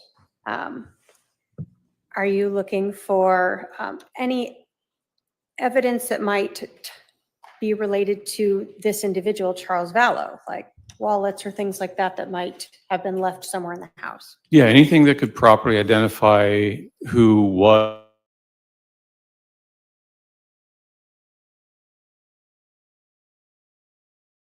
Correct.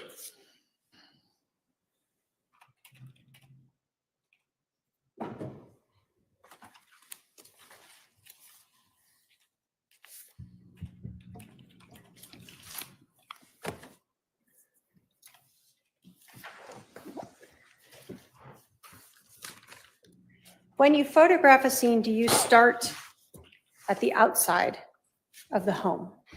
Yes, we will typically start at the outside and work our way in and carefully avoid the items of evidence that have been readily made identifiable. So Exhibit 6 here, what are we seeing here? So this would be the front of the residence. It faces west. And we're looking at the main entrance that's just off to the right of the closed single garage door, and that door is open. Your Honor, we're going to have to object. We haven't agreed to admit any of these pictures that are being posted. I'm sorry, I did show them. The state will move to admit exhibits, 6 through 38, or 138. Any objection? To some of them, I mean, they're very similar, and I don't think that they all need to be put on there. So your objection is that some of them are cumulative? Yes. Yes, Your Right. Honor. Let me see them. What numbers? Yeah, which number, sorry? 6 through what? 138. Do you have specific ones that you believe are cumulative? Yeah, I'd have to go back through to get them specifically. I have some. Well, let me browse them.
While I've reviewed exhibits 6 through 138, while many of the exhibits show multiple pictures of the same items, there's no two pictures that are the same. They show different angles, different distances, different perspectives, and in some cases, the item as it was found as opposed to someone picking it up and showing it from a different angle.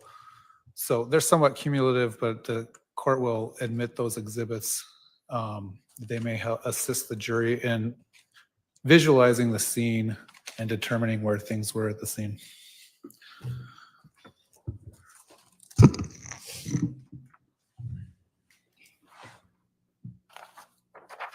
So we had talked about Exhibit 6 being the front of the house. The door that you were talking about there, is that the door we saw in the lizard queue that was in that front room? Yes, that's the double front main door. Exhibit 7 and 8, was that to document a vehicle that was there? Yes, again, to try to do overalls of the scene to show how it was when we got there. At that time, did you know whose vehicle that was? I did not have the opportunity, nor did I run the license plate of it, but it was documented, and I believe later on it was learned. Okay, thank you. But not something you were responsible for? Correct. When we get to Exhibit 9, and then up to, and I'm going to pull this back a little. Yes, that's approaching closer to the door. 11, which way are we looking as we enter the door here on 11? So you would be looking to the northeast, northeast. And you had talked about in a diagram a hat. Is that sort of what we see here? Correct. Is Exhibit 12 sort of looking the opposite way from that sort of vantage point, Correct. or south? South, southeast, yeah. And does Exhibit 13 show us what the front entryway looks like? Correct. So this image would have been taken from the northeast corner of the main room there. We can see in this then the hat with the placard of 1. Correct. So when we are looking at your diagram, Exhibit 5, and we see the 1, that's what that's referring to. Correct. Exhibit 14, can you tell us our perspective of what we're looking at here? So you're standing in roughly the northwest corner of the room, just down from the entryway, and you're looking south. So we start to see some of those white cards there. Is this before you have added in the yellow placards? Correct. This would have been part of the overall photographic effort. So when we're looking at this house, I'm going to put up Exhibit 15. Can you describe for us this wall here? Sort of, can you go all the way around that? So that wall with the mirror itself is blocking where the kitchen is. There's an entrance to the kitchen to the right of that wall. And again, you could get to the kitchen through the left opening as well. But I think there's also like a family room by that area. Okay. But it's open. One could walk through either of these ways and come around back out the opposite door? Yes. Okay. So Exhibit 16, we see Charles as he lay when fire has left him at this point. Correct. So the items we see on him, we've heard of them cutting his shirt and things like that. This is you documenting how he was when you started to come into the scene, Correct. after fire's already treated him and determined he was deceased. Yes. Over here, we start to see an area. What is right over there? So just past that most southern index card is a hallway that extends to a bathroom and I believe at least 2 bedrooms. Looking sort of to the north, what is this hallway here? So now we're just looking north, past the entryway. You can see the hat in the right part of the image there. And that would lead up to the master bedroom garage.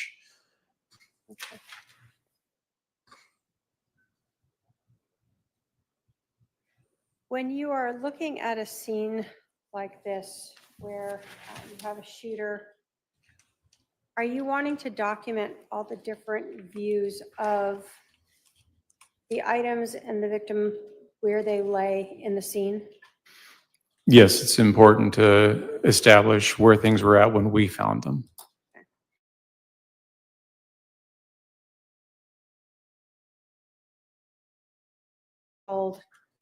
As fire is there or initial officers coming through yourself? Having not been present to see it, I would not be able to tell you if any item happened to have been manipulated.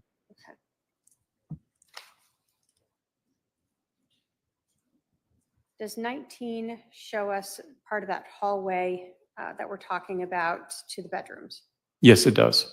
And then right next to it, would that be the sort of doorway into the kitchen?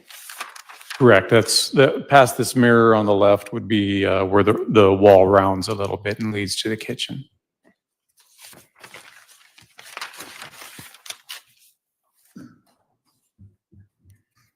So exhibit 21 here, we see this hat. Why in 22 that you marked as number 1? Why do you collect something like that? The indications to me, initial assessment was that there was some kind of a struggle that took place. And it was unknown at the time who the hat belonged to. So it was decided that this could be important. Are you given more than one chance to go through a house and try to collect evidence, or is it sort of a one-time shot? Usually it's a one-time shot. So if you aren't sure if something is relevant, do you collect it? Yes, So that later, if you determine it is, you have it? correct. And if you determine it's not, then no harm, no foul? Well, I don't know about no foul, but yeah. So in this case, did you know whose hat that was? I did not.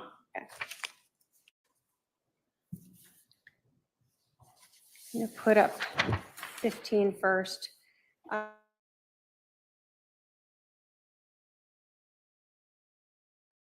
The item should be marking the baseboard, and there is a bullet strike in the baseboard. All right, I'm putting up 23 here, and then I'm going to put up 24. What are we looking at here? So what you're looking at is the actual bullet strike where it peeled away a portion of the baseboard, but remained embedded in the baseboard. So I'm going to put up, as we kind of go closer, 24, 25, 26. Did you eventually show in 27 that you guys pulled back some of that board to get to show what was embedded in there? Correct. And at some point, we were needing to recover that projectile. Okay. And so in 28, does this reflect, now you've kind of photographed what it looked like when you first saw it, and then as you peeled it back and the actual bullet or projectile that was removed from there? Correct. All right. And 29, show that bullet from a different angle? Yes. When you were looking at this, and I'm going to put 30 and 31, was there actually some sort of white paint transfer on part of that? There's a little bit of transfer of material to the nose of the bullet, yes.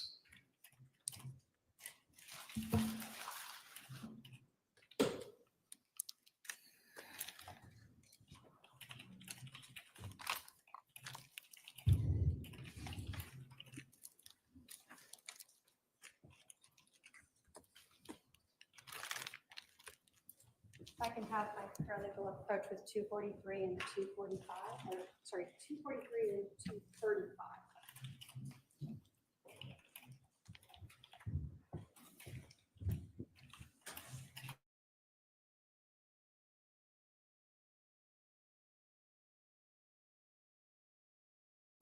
Yes, I do. What are those? This would be the section of baseboard that we removed from the wall. as well as the projectile that we had removed from the baseboard. And I'm going to put up 34 here. Does that show sort of after you pulled out that section of that baseboard? Yes, after it was cut out. And then it's the projectile that you recovered in there? From that location, the other exhibit? The other exhibit is the projectile that was recovered from there, yes. State will move to admit 243 and 235. Any objection?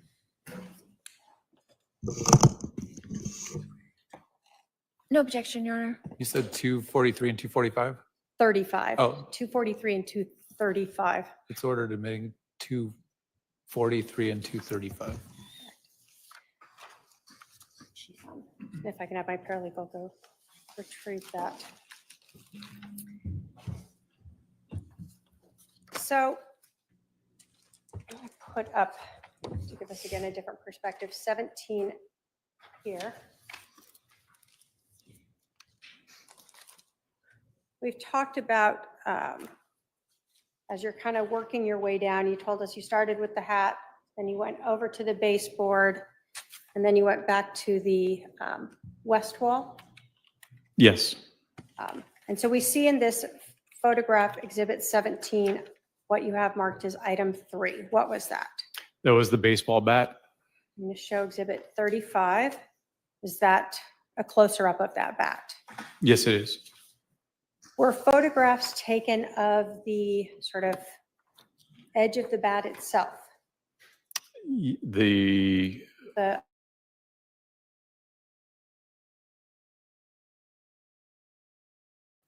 not the handle. How's that? yes, When you were looking at this, were you looking for any blood? And I'm going to put up 37, 38, 39, or any biological material. we were looking for visible evidence, yes. Okay. Did you observe any yourself? I did not. Did the edge look pristine and clean to you, visibly? Visibly, I did not see any sort of biological evidence on it. Did you note any biological evidence anywhere on the back that was visible to you? I did not. With my paralegal to approach with 249.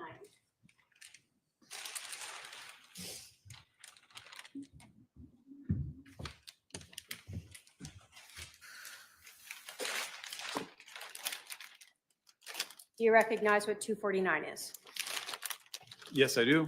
And is that the bat that we have seen in these photos marked as item number 2? We see here in Exhibit 35. Yes. State will move to admit 249, Your Honor. Any objection? 248 and 249 are admitted.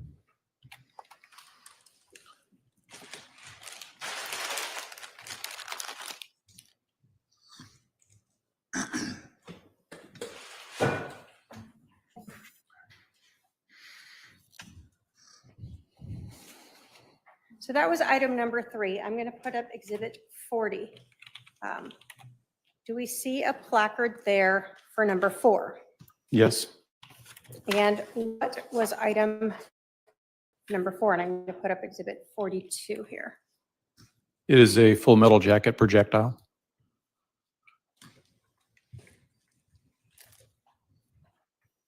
And in 43, does that show a different angle of that projectile? Yes. So this projectile was recovered to the east, maybe northeast of Charles Vallow. Yes. And was there any visible damage to this projectile? There was some deformation to the projectile. If I can have my paralegal approach with 239.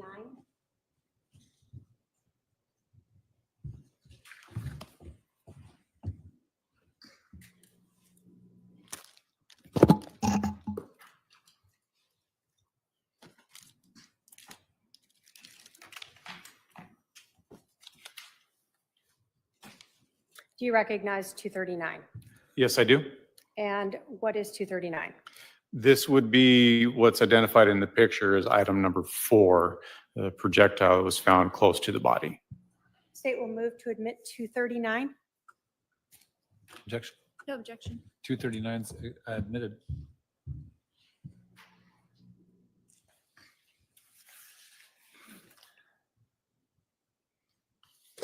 When you are photographing the scene, are you, again, we know this is after fire has been there. Yes. Were you present when fire was there? I believe their engine was still there when I arrived on scene, but they were not inside. So were you present when they were working on Mr. Vallow in the home? No, So do you know whether or not they had moved this projectile at all? I do not. Looking at Mr. Vallow himself, I'm going to put up 41. Did you notice something on his left hand? On the left hand, yes. Yes. What did you notice on his left hand? Substance consistent with apparent blood. When you were looking at Mr. Vallow, did you note any other blood on his left arm? I did not see any. And when you are looking at Mr. Vallow, are you looking at the rest of his body to see if you noted any blood on his right arm?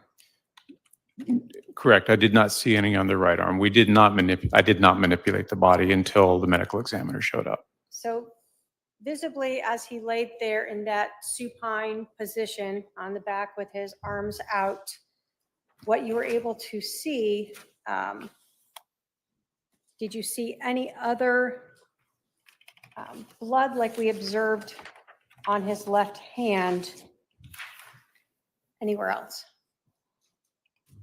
On his chest, there was a little bit of blood, but on his extremities, I did not see any.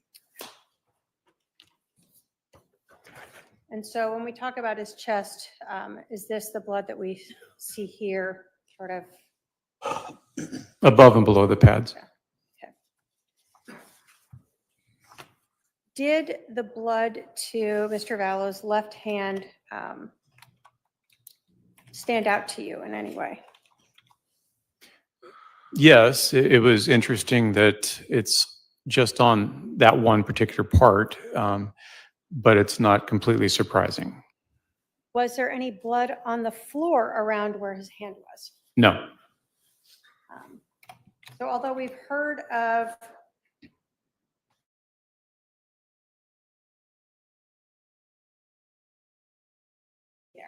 Correct.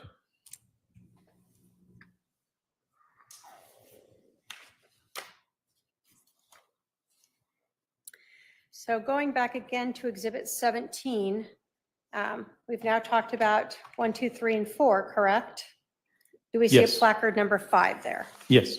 What was placard number 5? And I'm going to put up Exhibit 45 now. There's a shell casing.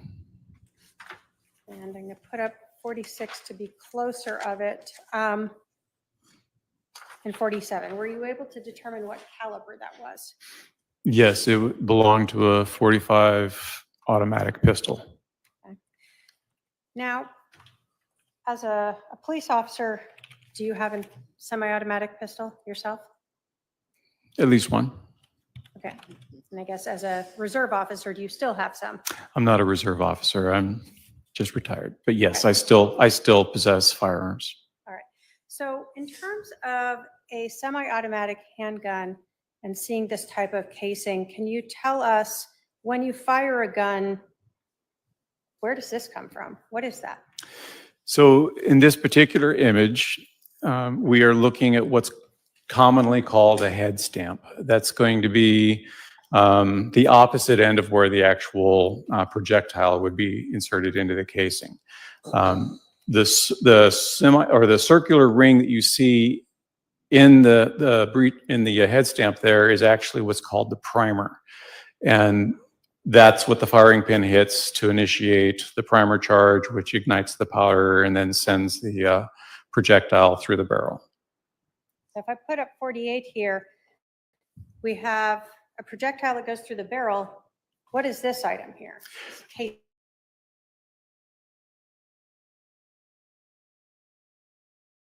Charge, it the primer and it holds the projectile all in one unit until it's initiated with the firing pin striking the primer.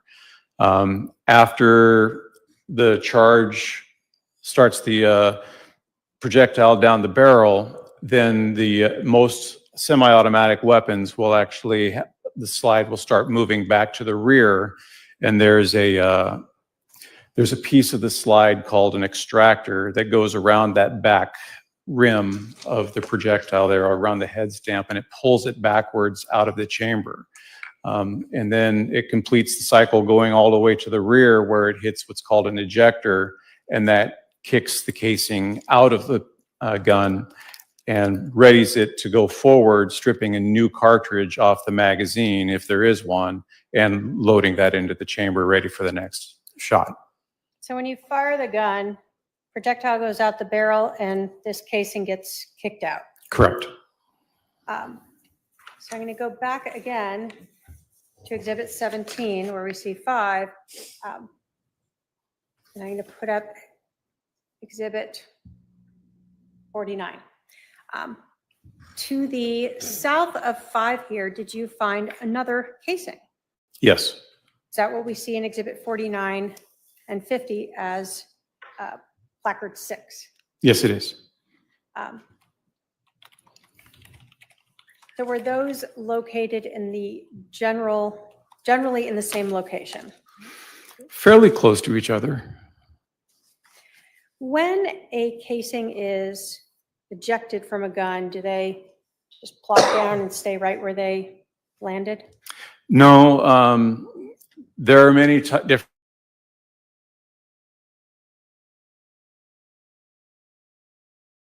or most will eject out to the right.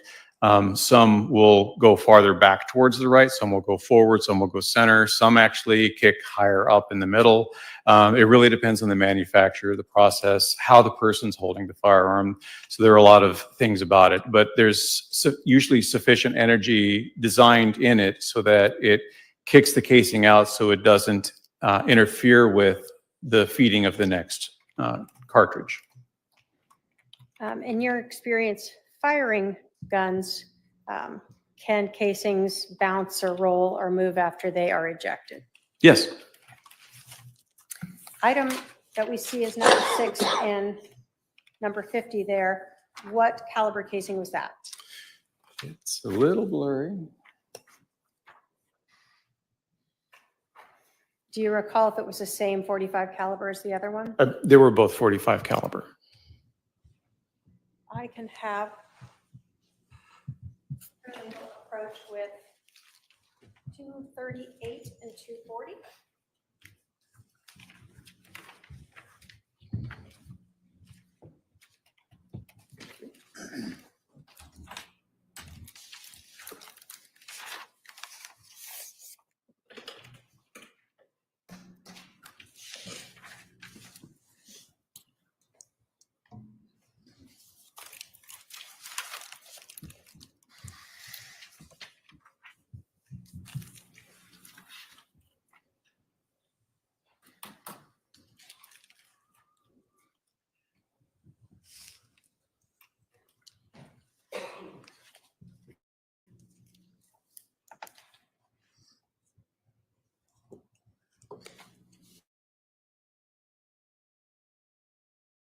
What are those? These are the casings recovered from the main room where the body was. What we saw as 5 and 6 in the exhibits. That's correct. It will move to admit 238 and 240. Any objection to 248 and 240? No objection. 248 and 240 are admitted. 238 and 240. Oh, I'm sorry. 238 and 240? Okay, they're admitted.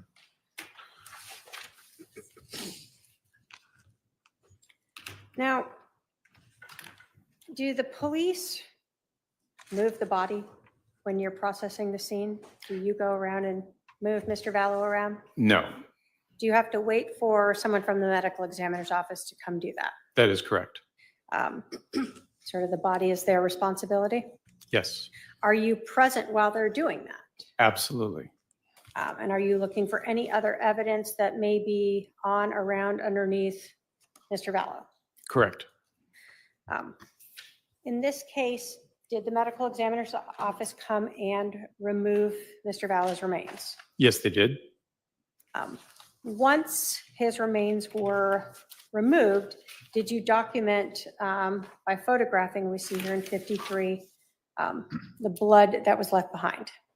Yes, typically we would call this the void image to show what it looked like after the body has been removed. Now, is the blood been moved somewhat by the body itself being moved? Correct. Part of the process is the medical examiner's investigator will manipulate the body by rolling it from one side or the other to get a good look at the side that's not visible with how it was laying. And then they'll work on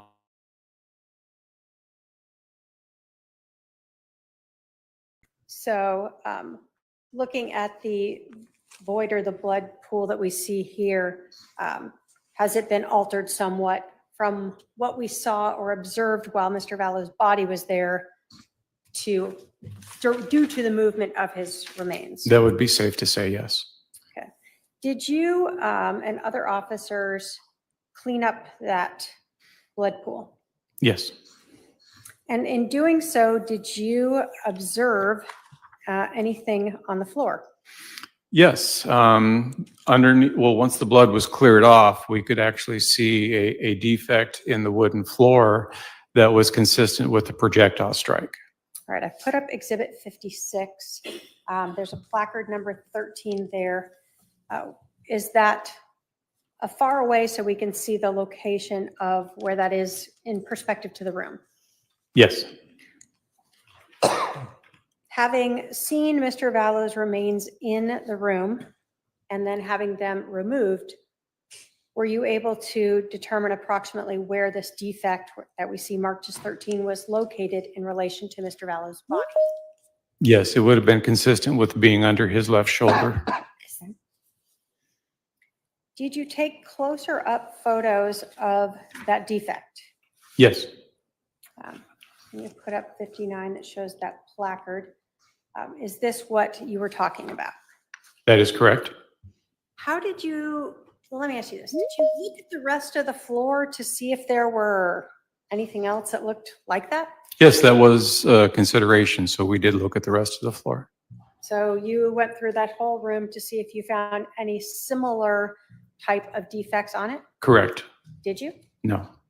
So this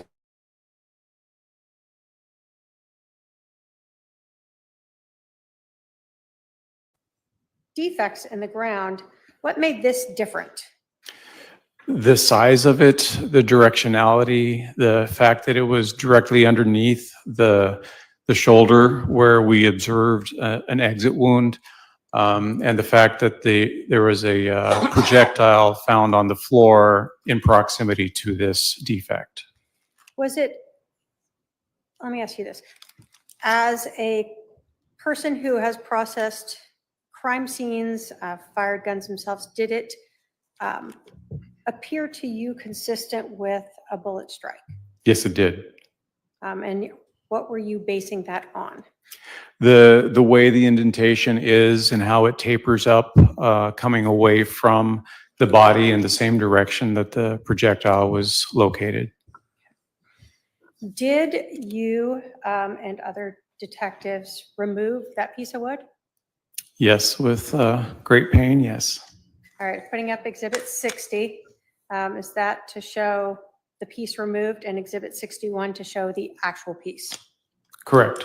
And did you write on it so that you would be able to later look at that piece and know how that fit into the puzzle? Yes, it was important to make sure to establish directionality on that piece. If I can have my paralegal approach with 240.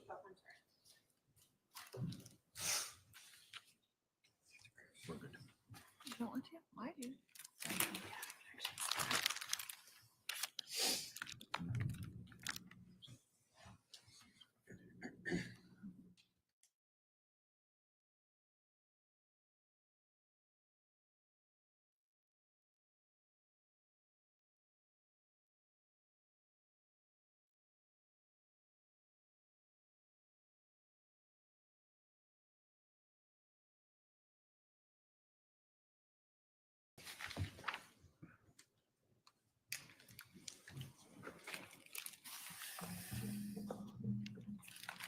Do you recognize 244? I do. And is that the actual piece of floor that was removed from 5531 South Four Peaks Place? Yes. State will move to admit 244. Any objection? 244 is admitted. And is that what then we see here in Exhibit 61? It is.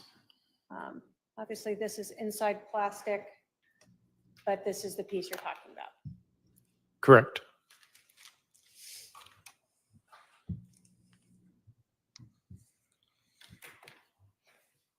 I want to talk to you a little bit about the rest of the house, and then eventually I'm going to come back to this. You told us that. Would now be a good time to take our Sure. afternoon recess? Since we're close to 3, why don't we take our afternoon recess, stretch break, et cetera? Please remember the admonition. We'll resume in about 15 minutes. All rise for the jury.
you note here? So there was again another bag, and more specifically, there was a pistol that was laying on the floor. We'll start with 72 here. Was that just like a garbage bag with some clothes in it? Yes. So of more relevance to you was what was next to it? Correct. What did you find there? What is this orange thing there? And we see a whole lot of placard numbers. Right. So the placard numbers are obviously identifying particular items that are going to be seized as evidence. That we have the orange bag with what appears to be a gun box inside, and then we have the pistol. And the 3 placards next to the pistol are specific for the pistol itself, the magazine from the pistol, and potentially the chambered round in the pistol. So 74, is that a close-up of that pistol? It is. What kind of pistol was that? Pardon. What caliber was it? It's a 45. Is that the same caliber as the casings that you had found in the front room next to Charles? Yes. Does this show another angle of that pistol in 75? Yes, looking at the top of the pistol. When the pistol, as we see, is picked up in 76, the individual's wearing gloves. Why is that? Again, to help preserve the evidence, in the event that DNA were to need to be done, we could articulate that we did not touch it with our bare hands to impart our DNA onto it. Are you visually looking at this gun to see, and this is 77, if there is any visible biological evidence, blood on this gun? Yes, we do look at them to help determine that. And did you observe any biological evidence, any blood or what appeared to be blood on this handgun? No, ma'am. If you had observed that, would you have noted it and photographed it and documented it? Yes. Now, when you got this gun, was it loaded? Yes. And in 78 and 79, is that photographs of the magazine in the gun? Correct. So when we talk about the magazine, I'm going to go back to showing Exhibit 76. Where is that in this picture? So you can see the base of the magazine at the bottom of the grip, close to what would be the individual's left thumb. There's that black piece of plastic that extends horizontally across the base of the grip. And so that's the magazine that you then took out that we see in 79. Correct. Okay. And why is the magazine removed? Well, we have to make the weapon safe, and that's the first step in making it safe, is to remove any more source of ammunition that could feed into it. Was there a cartridge or a live round in the chamber? Yes. So how do you make that safe then? Well, the only way you can is to manipulate the slide to force the extractor to pull the cartridge out, and the ejector kicks the cartridge out. Okay. Also in this photo, there was this orange bag.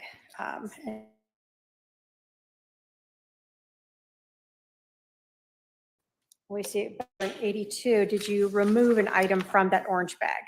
Yes. And I'm going to show 83, 84. What is that we see there? That is a gun box that is consistent with the firearm that was laying on the floor. So consistent with the 45 caliber handgun. Correct. And that was inside this orange bag. Was there any live rounds? And I'm going to show you Exhibit 85, also in that orange bag. Yes. And a closer up of that, was that another 45 caliber round? It is. And so when we say it was live, it hadn't been fired yet. Yeah, cartridge has not been fired.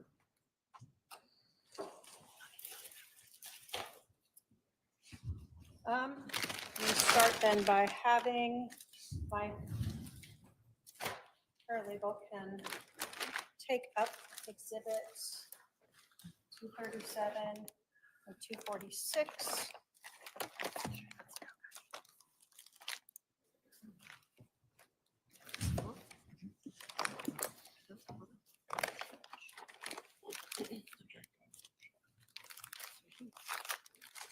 You can approach them with 237 and 246.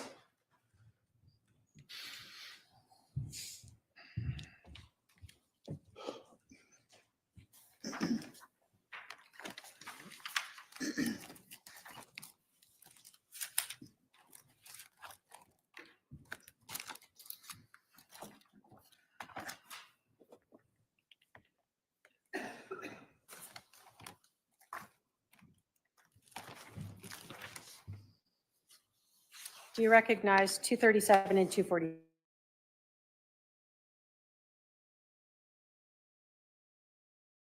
Exhibit 76, It is. the gun that was found in that pink room. Correct. State will move to admit 237 and 246. Any objection? Is Mr. Coons saying that he didn't take those, but he recognizes them from being in evidence? Is that correct? I think he testified he recognizes them to be the same items from the scene. No objection. 237 and 246. 237 and 246 are admitted.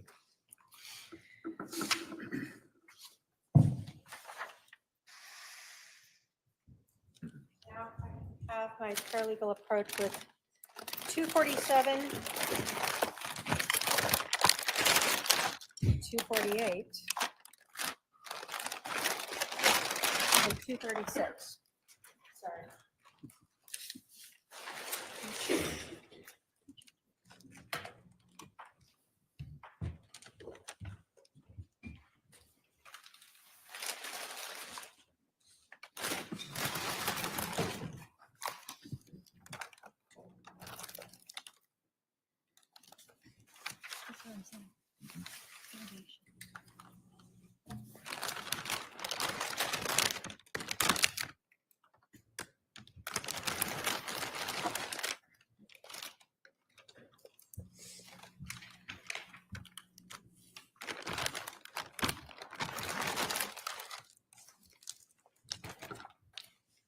Do you recognize 247, 248, and 236? Yes, I do.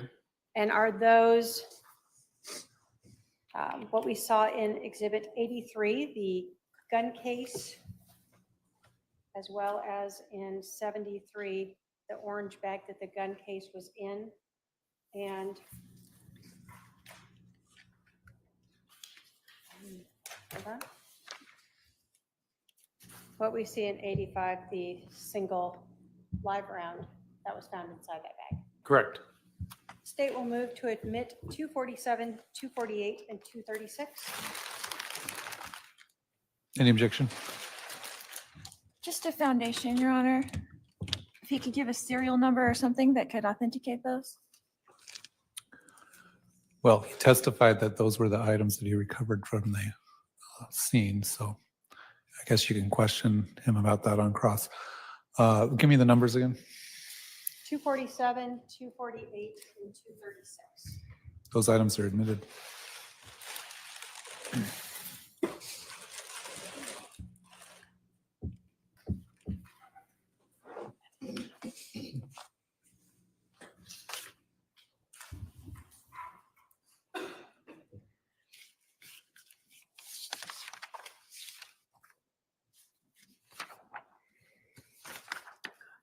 I'm going to show you, as you continued sort of in this hallway, Exhibit 88. Do you, can you put us into perspective of where that is? I'm going to put 19 sort of back up.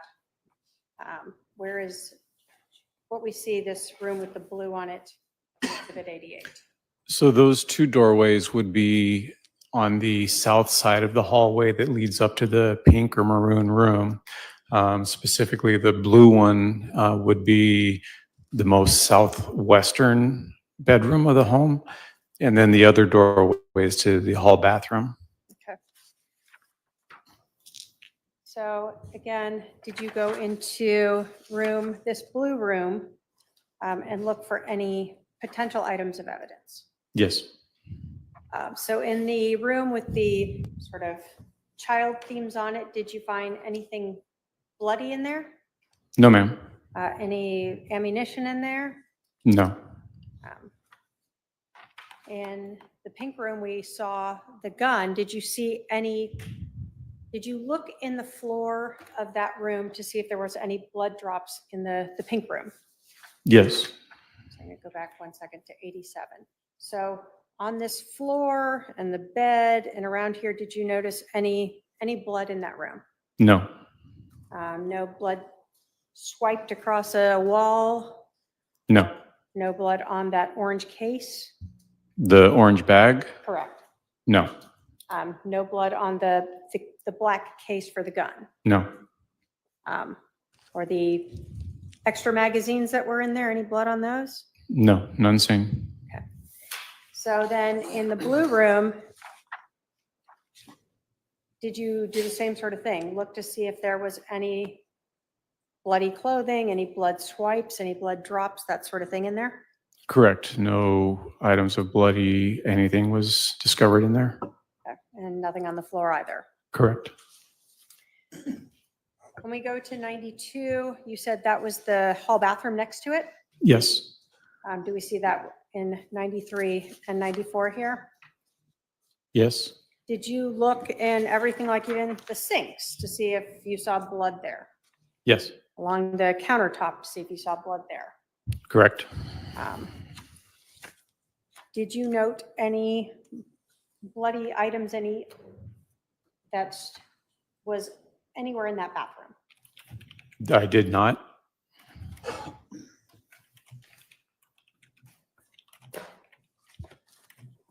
When you were walking down that hallway to those rooms, did you look on the floor there to see if there were any blood drops or blood trails or swipes of blood on the wall? Yes.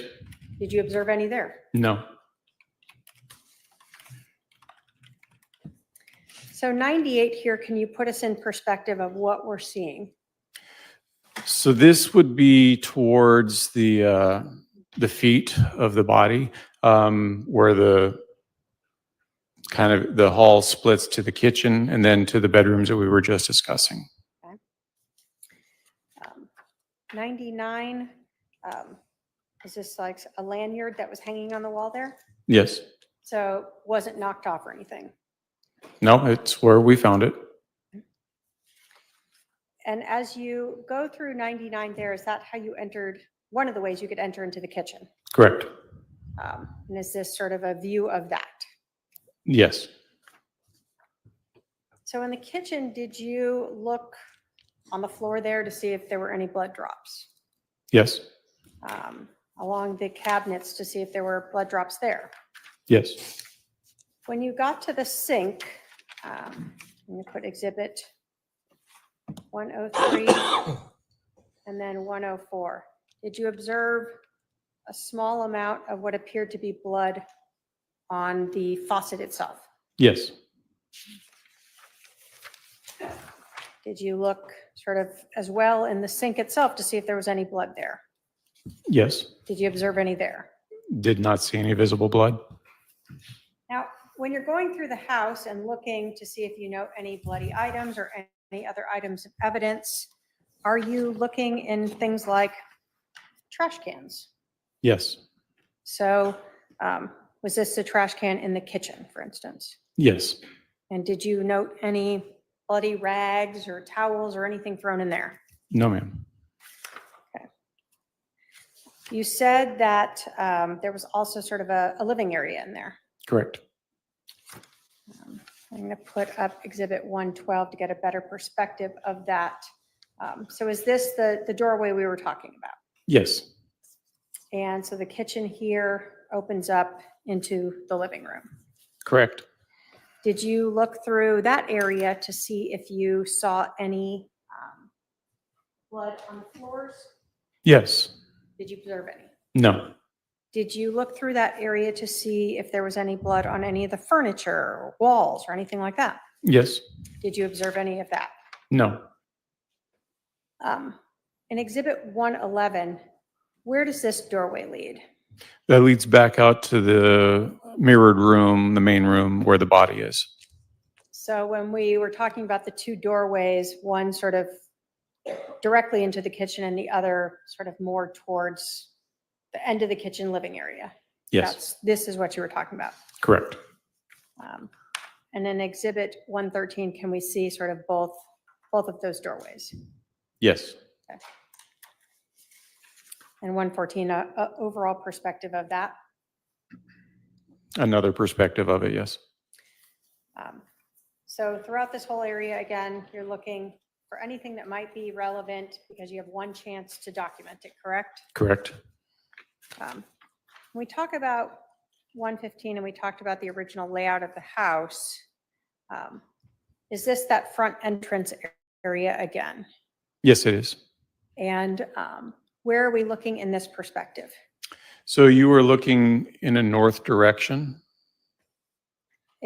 Where does that head towards? It heads towards the garage, the master bedroom, and I believe a room that could double as an office.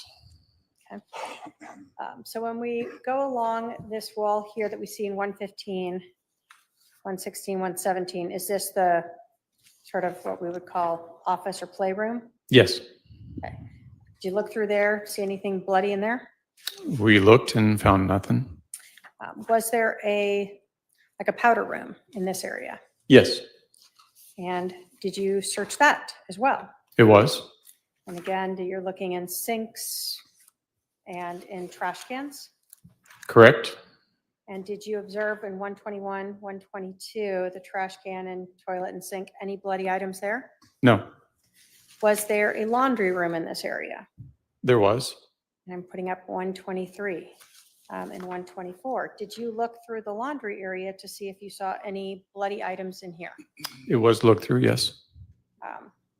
So although there's some clothing and some folded towels, none of those had blood evidence on them. Nothing that stood out with blood evidence, no. And then again, even looking in the trash cans that we see in 126 and 127, Correct.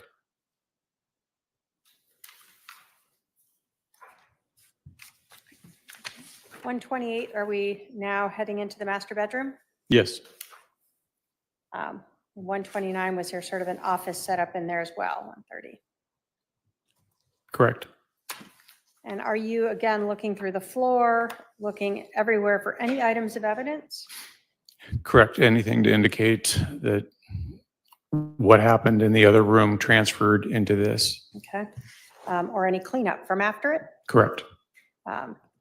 As you went through this, did you do the same sort of thing, looking through the floor and walls, 132, 133, for any blood evidence? Correct. Did you observe any in the bedroom? No. Do you go into the master bathroom and check there as well? Yes. The 134, 135. Did you observe any evidence, blood evidence in the master bathroom? It did not. And again, checking even the toilet itself as well as the trash can Yes. that we see in 137 and 138. So other than the one drop or whatever smear of blood on the kitchen faucet, did you see any other blood evidence at the scene? No. Let me put that in a different way, other than what was around Charles's remains. Correct. No trails, no swipes, nothing that other than the sink faucet in the kitchen and the area where the body was. So you told us that you cleaned up the blood there and you saw that defect in the ground that was consistent, or in the flooring, that was consistent with a bullet strike, correct? Correct. When you were looking at this scene, actually I'm going to start with 15. Did you note injuries to Charles Vallow himself? Yes. On the front of him, where did you note the gunshot wounds to him? Immediately before the medical examiner arrived, the only visible gunshot wound was in the lower left abdomen area. Did you learn one was in the chest underneath some of the medical debris? Yes.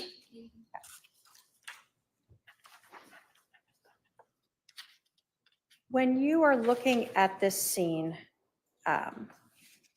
are you able to utilize part of your shooting reconstruction training to try to determine any type of trajectory, or if anything is consistent with trajectory based upon the scene itself, items that you are able to view there? I do try to apply my knowledge of that to the scenes as I go to them and go through them, and with whatever evidence or information comes directly back to me. Are you relying on, for instance, the location of Mr. Vallow? That's part of it. Are you relying on the location of the casings? That's another part of it. Not a major part, but it is another part. Are you relying on the location of the projectiles? Yes. When the medical examiner came, were you also able to see exit wounds on Mr. Vallow? Yes, in conjunction with also the chest wound. Okay. So when the medical examiner came, you saw a second injury to the front side of him. Correct. And where was that approximately? In the sternum. So for us, somewhere in, About the center, maybe roughly the center of the chest. so and the other one you said was in the abdomen. Yes. When the medical examiner was there, where did you observe other gunshot wounds on his back? I observed another one that would have been just up, to the left of the spine, and then another one that would have been by the left shoulder blade scapula area. Okay. Now, given the number of casings, did you start with an idea that there might be two shots? Yes. Given the number of wounds on Mr. Vallow, did that appear consistent with that theory? Very much so. So 2 entrances, 2 exits? Yes. When you saw the projectile that you recovered, that we see in Exhibit 20 on the side over here, that entered into that baseboard, given the injuries to Mr. Vallow and the projectiles and the location of this, were you able to determine any consistencies of where the shooter may have been when that occurred? Approximate location, yes. And how did you do that? Based on the wounds to Mr. Vallow, the location of where the projectile had ended up, and where the casings were, the working theory at that point was that the firearm ejected the casings to the right, striking the wall where that has the curve there, and bounced back towards the west wall. The projectile would have continued on a relatively straight path and embedded itself in the baseboard at the other end of the room. So would that have put the shooter somewhere in this area? Yes. And so that to you seemed consistent with one of the shots having gone through him and ended up what we see in Exhibit 20 over here in the baseboard, Mr. Vallow being somewhere over in this area. Correct. Okay. Given the information that you obtained, let me ask you this.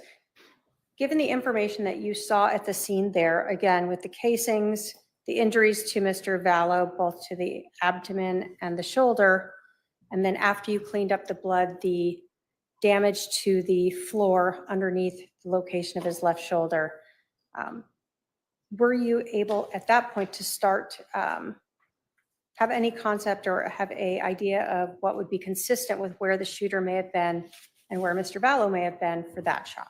Yes. What did you base that on? Again, a lot of the factors that have been discussed, the location of the projectile, item number 4, the defect in the floor that was underneath him, the location of the second casing.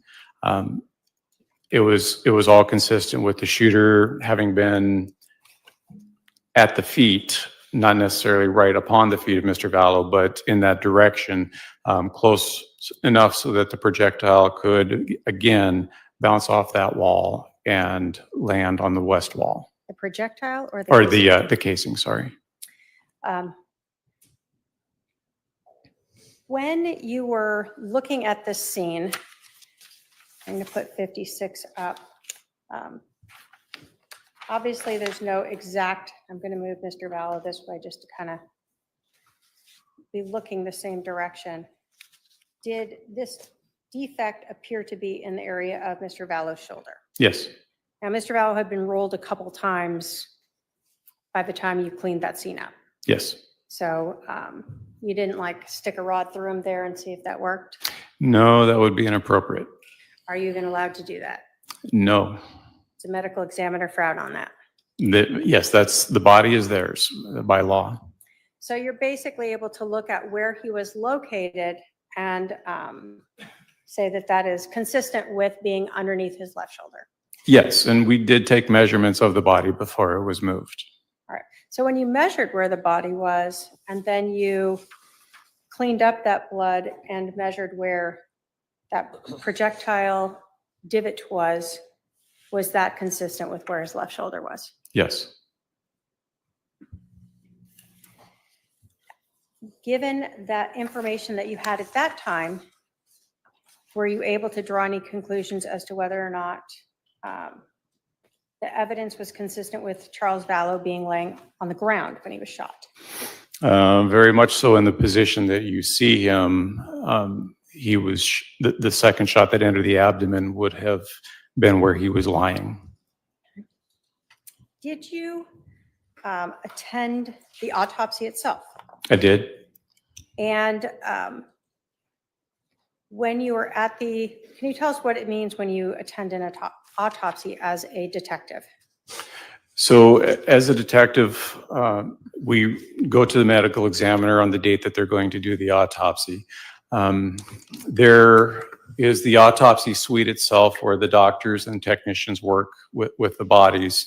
Observers will be outside of that suite, but able to communicate with the staff. There's a window where we can see everything that's going on. And like I said, we can communicate either by a phone that's on the wall or they'll come around and talk with us. We have the ability to observe everything that transpires. There's even a camera overhead that we can manipulate to get a different view. Say the feet are toward the way. I was gonna say inches, Yes, not feet, but inches. correct. And would that be a normal trajectory from hitting the wall to where they landed? I am not surprised by seeing that, yes. According to how fast they would be going, how fast does a casing come out of a gun? I don't really know. I've never chronographed a casing coming out of a gun. I've only chronographed bullets. So I have no idea how fast a casing comes out. It doesn't come out with enough force to really hurt anybody. So there weren't any divots in the wall or anything like that because, There could be microscopic divots, but it'd be very difficult to find. and you didn't find any that were visible to the eye. Nothing that's caught my eye, no.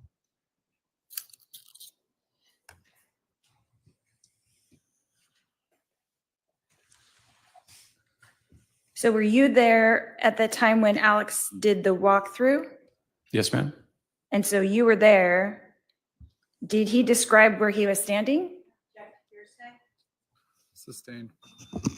Did he show you physically where he was standing? Sustained. Was there a wall right next to where he was standing? Sustained.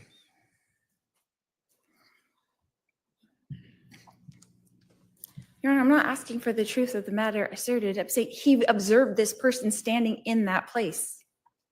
Well, you can ask him if he observed Mr. Cox standing in that place. Okay. Did you observe Mr. Cox standing in the room where he told you that the gun was? I observed him standing in the vicinity that he indicated. And was that in the hallway or in the main room? I'm going to object to hearsay. It's non-testimonial, Right. but it is still hearsay. If the question is in relation to Mr. Cox showing or recreating or demonstrating, then the objection is sustained. Where did you observe Mr. Cox standing when he went through the walkthrough to, Well, that's the testimony that I'm saying is a form of hearsay. So please ask a different question. I'm trying to understand, Your Honor. So what the witness observed is not relevant? I didn't say that. Let's do a sidebar. Okay, I would love that.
Detective Coons, where would you place the shooter standing in that room?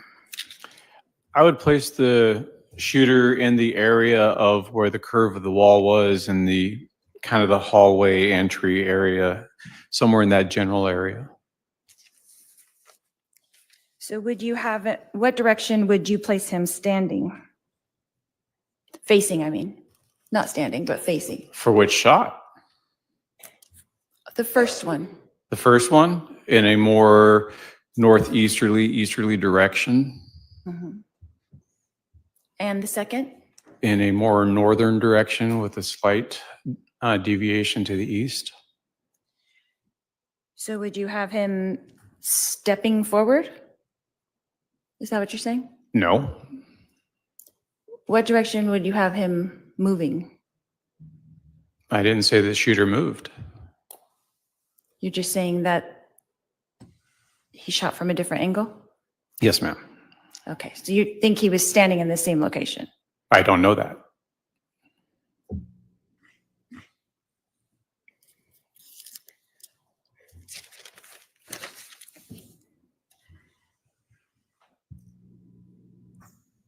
So according to where you put him standing with the first shot,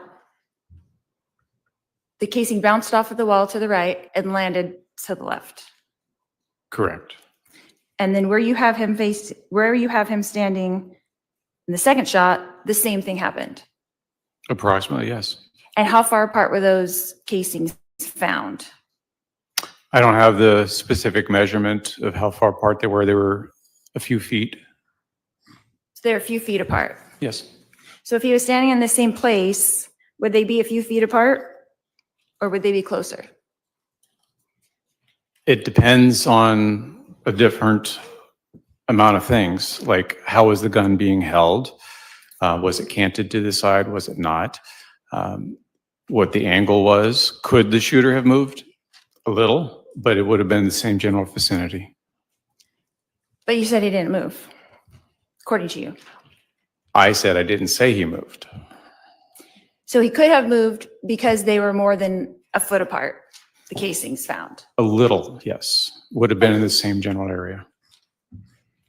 So he could have taken a couple steps.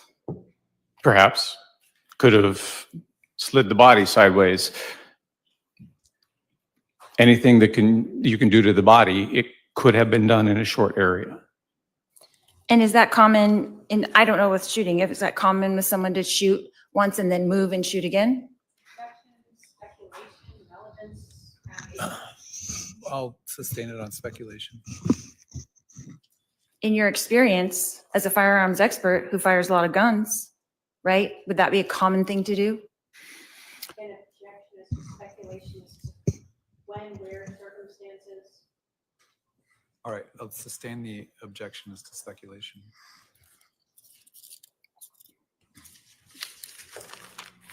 Let's talk about stippling. The first shot, according to you, had stippling. Is that correct? No, It did not have any stippling. none was observed. And the second shot, None was observed. no stippling was observed. Correct. Is that what's in the ME's report? I believe so. That there was no stippling?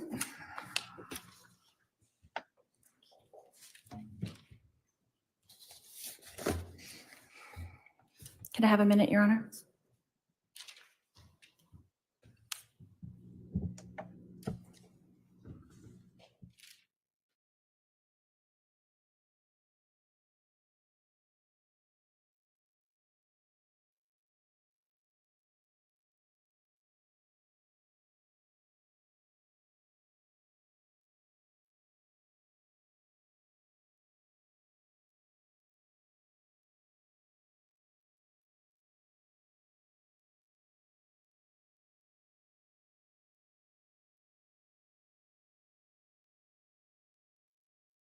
When you were observing the autopsy, Short break.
Detective Coons, you were the scene agent that day on scene, is that correct? Primarily, yes. Did you work for someone else before Chandler Police Department? United States Army, Arizona Department of Corrections, a couple other little jobs after I got out of the Army.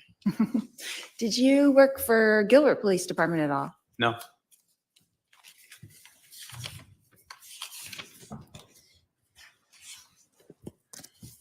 And as the scene agent that day, you talked about, you were there. Did you write a report about that day?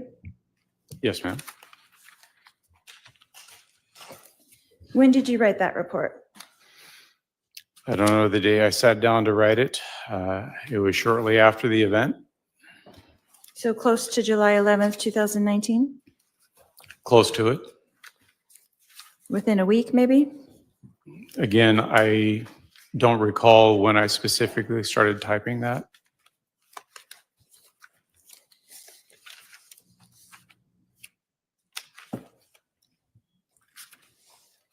And when you arrived that day, who was there already? Patrol officers, Just them? the fire department might have been there.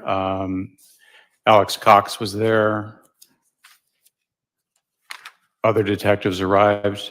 I couldn't tell you the order of which everybody arrived. And where did you park? I parked north of the scene. And then did you go directly into the house? No, ma'am. What did you do first? We received a briefing of what patrol officers had learned. We learned that there was a body inside the residence, and we came up with an investigative plan. Who did that debriefing to you? I don't think anybody specifically ran the debriefing. We, as detectives, gathered around the patrol officers, and they informed us basically of what they had seen and what they had been told. And who were those detectives with you? Well, Detective Duncan would have been there with me. Detective Moffett would have been there. I didn't take a roll call of all the detectives there. Possibly Detective Inklin. I don't know. Okay. And then where did you proceed after that debriefing? Well, after the debriefing, I provided the information of what I had learned to Detective Kaminsky, who is still back at the police department, and gave him the information necessary to request a search warrant for the residence. And then what? We waited. To get the search warrant? Yes, ma'am. To have it issued? To see if the judge would issue it, yes. And how long did that take? Don't believe we got word back from the courts until it would have been probably between 11:30, 11:45, and then we made entry shortly thereafter. So is it your protocol that you can't enter until the search warrant is issued? That is what we do once the scene has been made secure, yes. Okay. And then when you entered, who entered with you? Myself, the crime scene tech, we were the initial ones. I think Detective Duncan might have come in with us as well, but that would have been the extent of the initial entry. Do you know the name of the crime scene tech that was with you? Jordan, Is that the last name or first name? the last name. And then what did you do after that? Well, after that, we continued to go with our normal process of having photographs taken. I did the lizard Q spheres. I completed getting information necessary for the diagram that was presented, and continued to just do our job. So is that protocol to do photographs first? That would be our protocol, yes.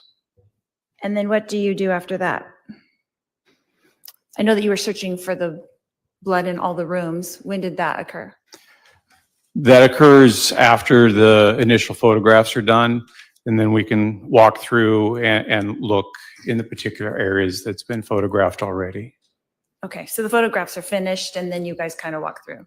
Or at least finished in an area that we can actually walk through, yes. Okay.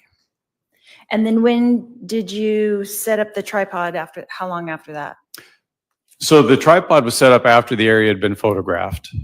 So that way I wasn't interfering with anything. And that way we're not having the tripod in our original photographs. Both, right. Makes sense. And do you think, so Detective Duncan was with you going through the house? I believe he was there, yes. So it was basically the two of you or three of you going through room by room, or were you split up, or how does that work? We would have divided and conquered a little bit to make the search a little bit more expedient. But that, again, you're slowed to the time frame of what it takes to do the overall photographs. So the photographs took about how long? I don't ever look at my watch to see how long it takes because it's a big house, as you're aware. And I let the crime scene tech do their job. I don't push them and tell them that TikTok, there's nothing like that. It's do your job, we'll follow along. Okay, and you guys started that process at about 11:45? I think the actual time would have been closer to noon that we would have started that process. And about how long did it take to go through the whole house, and about how long was that process? Again, for me, I don't document how long it takes for any particular task because each scene is different. I just focus on doing the tasks. I rarely take a look at my watch to see how much time I'm spending on it because I want to do the job. I don't care about the time it takes. And you did not pick up any of the evidence that was marked. That wasn't part of your protocol, is to take the evidence into custody. Is that correct? Most of the evidence I did not pick up, correct. And whose job is that? We usually defer to the crime scene techs to do that. There are times that we will assist them with doing it depending on what the item is. So that day, was it Jordan who did that? Was he the crime scene tech that took that evidence? She would have been the one that was collecting at our direction, yes. And so you kind of pointed out as the detectives, and then they pick it up and... Correct, because they're trained how to handle evidence, how to package evidence, how to process. So we work in tandem together. We're the investigative body and they're the scientific portion of it. Makes sense. Okay, what time do you think that well, let's ask this. After you're done with the photos, and then you're done with checking the house, and all of the evidence is picked up and logged, then what else do you do at the house? What else did you do at the house that day? Well, you just bundled that up into like tiny little package, but it took a long time to get to the point that you're talking about. So my day pretty much involved the scene. As far as ancillary jobs to go somewhere else or do other things, now my day was pretty much spent there on Four Peaks. Correct. Yeah. So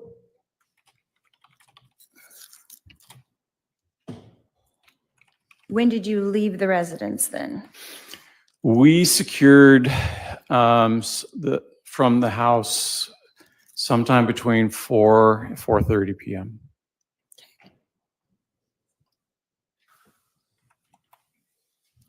And what other tasks did I miss that you accomplished during that 12 o'clock to the 4:30 time?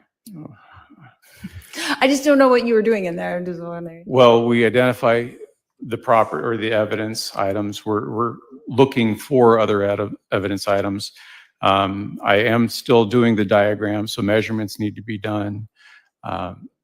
We have to wait for the medical examiner to arrive because we can't do anything with the body until they show up. And then once they show up, we pretty much stop with the other projects until we can focus on the body and get the body out of there, because there aren't very many investigators for the medical examiner in the county, so we don't want to tie them up longer than we have to. And then we'll resume searching or identifying information, evidence, collecting it, and working our way to a conclusion where we can leave the scene. Okay.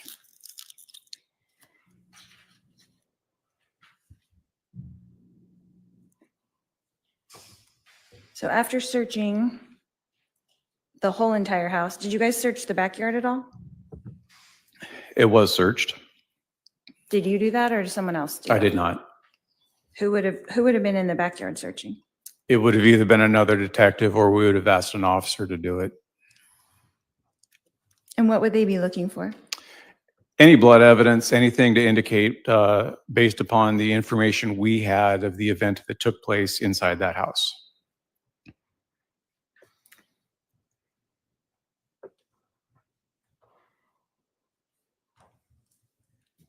So when you made your assessment, you were able to leave after that assessment was made, that everything was accomplished? Oh, what assessment are you talking about? That all the evidence was gathered and collected? That I was satisfied that we had collected what we needed to collect? Correct. Yes. Yes. Okay, thank you.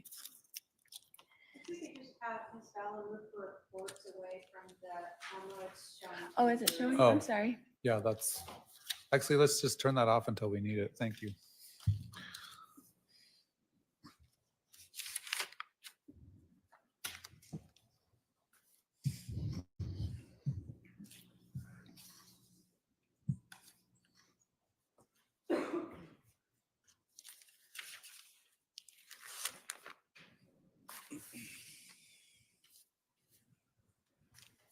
So you stated earlier that the weapon, the type of weapon that was found was a .45 caliber? Yes, ma'am.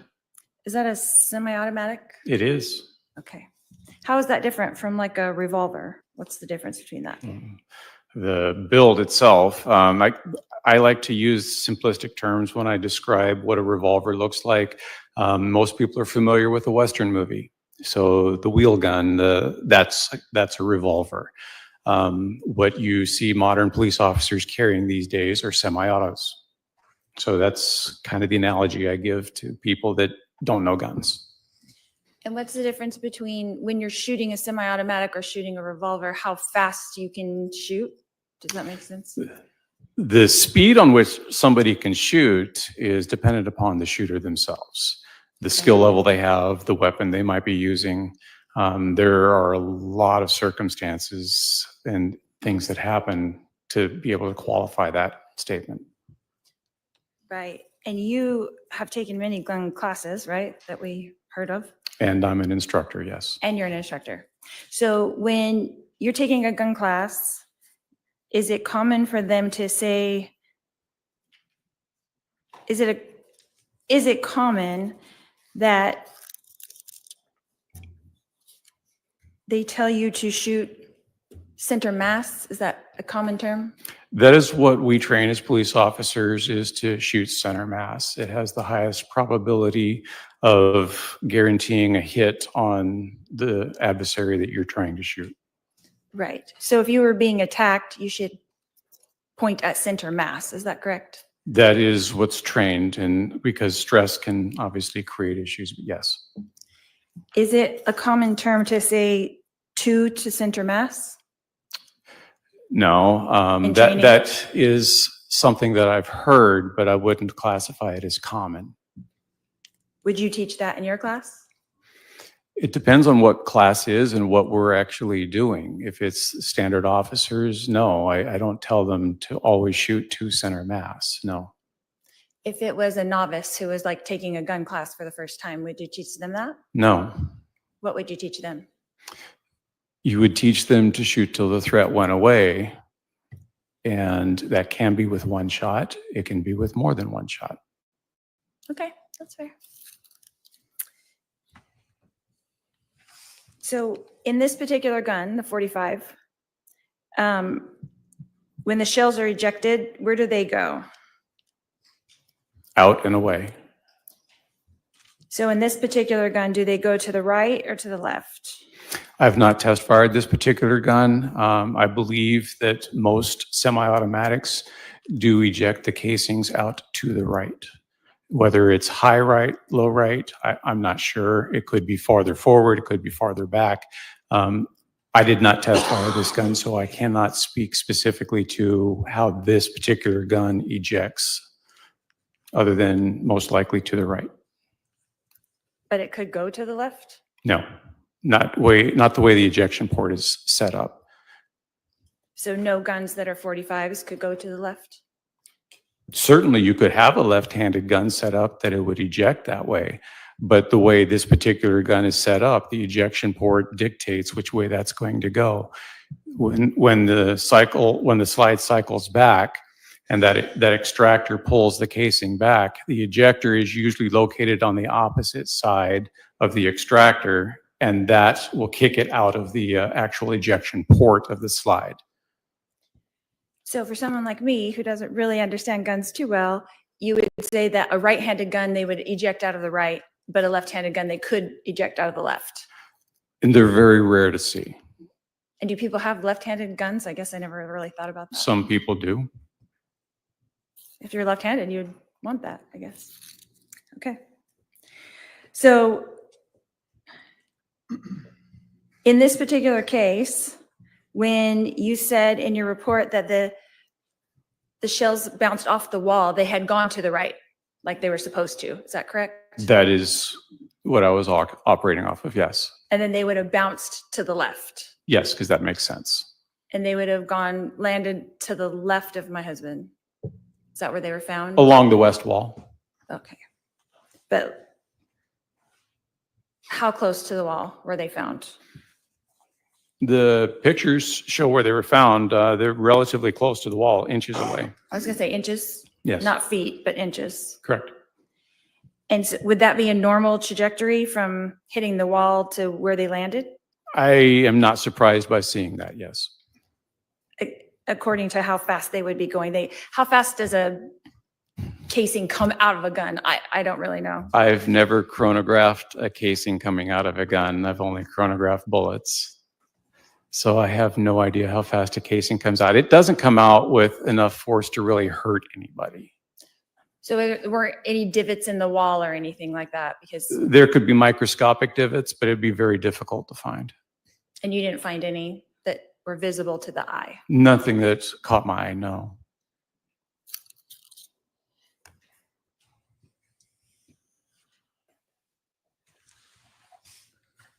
So were you there at the time when Alex did the walkthrough? Yes, ma'am. And so you were there. Did he describe where he was standing? Sustained. Did he show you physically where he was standing? Sustained.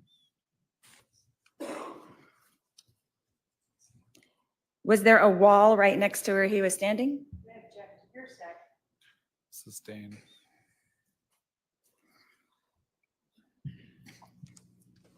Your Honor, I'm not asking for the truth of the matter asserted. I'm saying he observed this person standing in that place. Well, you can ask him if he observed Mr. Cox standing in that place. Okay. Did you observe Mr. Cox standing in the room where he told you that the gun was? I observed him standing in the vicinity that he indicated. And was that in the hallway or in the main room? I'm going to object to hearsay. It's non-testimonial, Right. but it is still hearsay. If the question is in relation to Mr. Cox showing or recreating or demonstrating, then the objection is sustained. Where did you observe Mr. Cox standing when he went through the walkthrough to? Well, that's the testimony that I'm saying is a form of hearsay. So please ask a different question. I'm trying to understand, Your Honor. So what the witness observed is not relevant? I didn't say that. Let's do a sidebar. Okay, I would love that.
Detective Coons, where would you place the shooter standing in that room? I would place the shooter in the area of where the curve of the wall was in the kind of the hallway entry area, somewhere in that general area. So would you have it, what direction would you place him standing? Facing, I mean, not standing, but facing. For which shot? The first one. The first one in a more northeasterly direction, Mhm. And the second? in a more northern direction with a slight deviation to the east. So would you have him stepping forward? Is that what you're saying? No, What direction would you have him moving? I didn't say the shooter moved. You're just saying that he shot from a different angle? Yes, ma'am. Okay, so you think he was standing in the same location? I don't know that.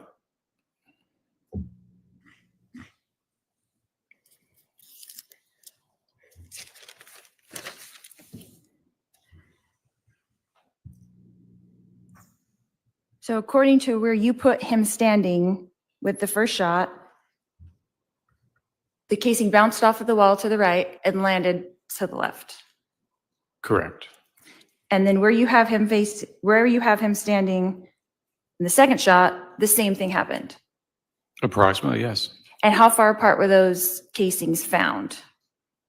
I don't have the specific measurement of how far apart they were. They were a few feet. So they're a few feet apart. Yes.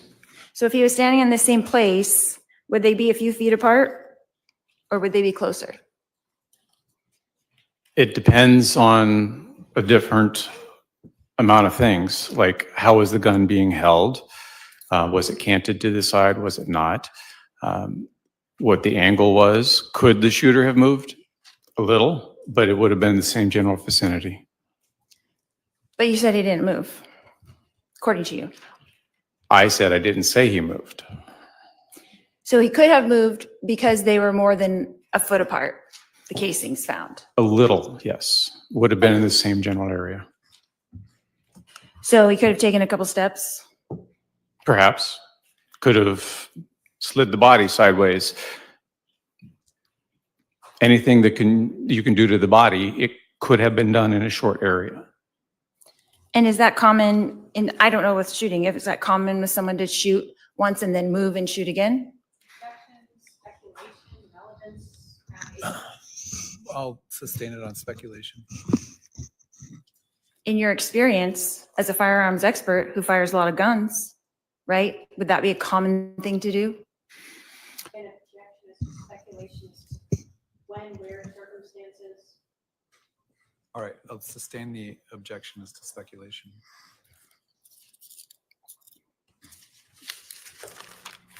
Let's talk about stippling.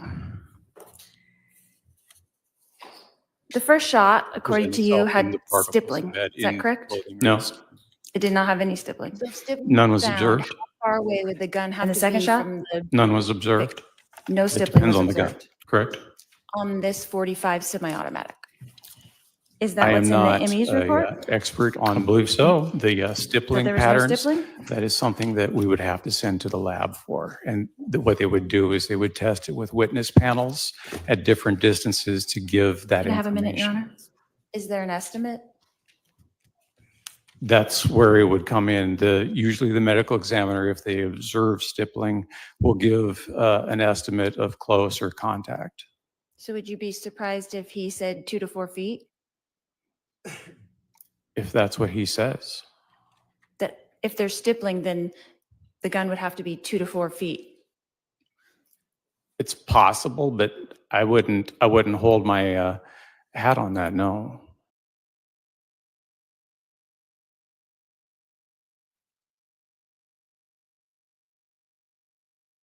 When you were observing the autopsy, I want to ask a few more questions, that's fine.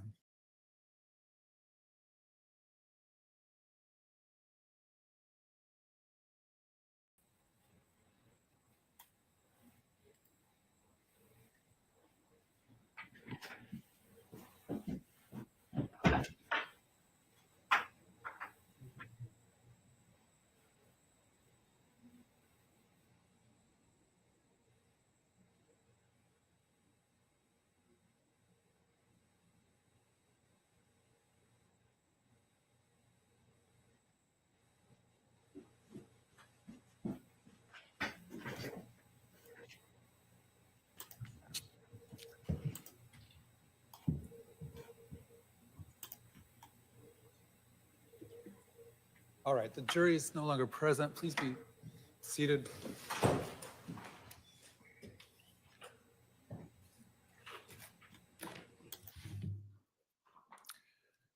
Will you inform us in the morning of exhibits you anticipate that you might need during the rest of your cross-examination prior to us starting? Because there are a lot of photographs to try to sift through to get the ones that you may need.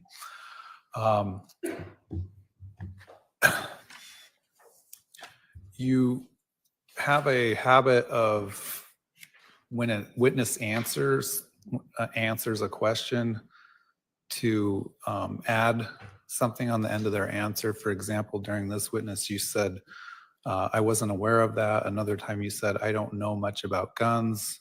On previous witnesses, you've said, that's what I recall, or I'm not really sure. When you say those types of things, it's a form of testimony. Okay, so I'm going to caution you to try to refrain from doing that. After the answer, just move on to your next question, okay? Sure. All right. Anything else from the state? Yes, Your Honor. I received information that a couple different detectives have been subpoenaed and asked to appear tomorrow. There was no phone number for them to call in to say they received their subpoena, and they were asked, and I would advise them that they need to come here, but I am happy to pass that along, or I wasn't sure if they need to come here tomorrow or not, but I've been asked to. All right, so I'm clear. The defense subpoenaed a few detectives. The information in the subpoena says they need to appear tomorrow. Correct, along with one civilian who also reached out to us, Joe Pongratz. Okay, but was there Detective Moffett and Joe Pongratz are who I'm aware of, who were given a subpoena with no number to call and confirm, just says to come here tomorrow. it was my understanding that the subpoenas were to say to call to check in beginning on the date tomorrow because we didn't know where we would be at this point in trial. Who do you want them to call to see when they actually need to be here?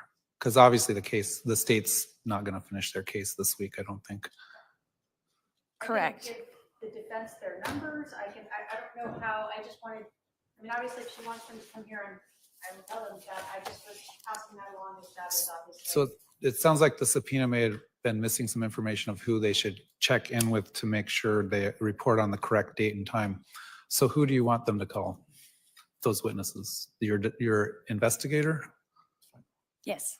And, okay, so we don't need to put it on the record, but the state will pass the investigator's number along, name and number along to those witnesses, and they'll call your investigator, but you're saying they don't need to report tomorrow, correct? Correct. I didn't get to see those subpoenas. They went straight from my paralegal to OPDS, so I'm not quite sure what they said. Okay, so I'll direct the state to provide that information, contact information, and that those witnesses just need to stay in contact with the investigator. Perfect. All right, anything else for before tomorrow No, you're right. That's it. from the defense? Nope. All right, we'll be at recess. Thank you. You can sit down.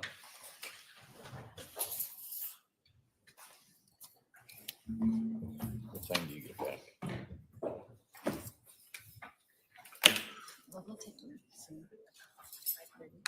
I can't put her on the back of the motorcycle and drive her there, can I? You could go with us. We could just all three. Okay, what are we doing? Yeah, we're keeping it in the room right here. Bring it back.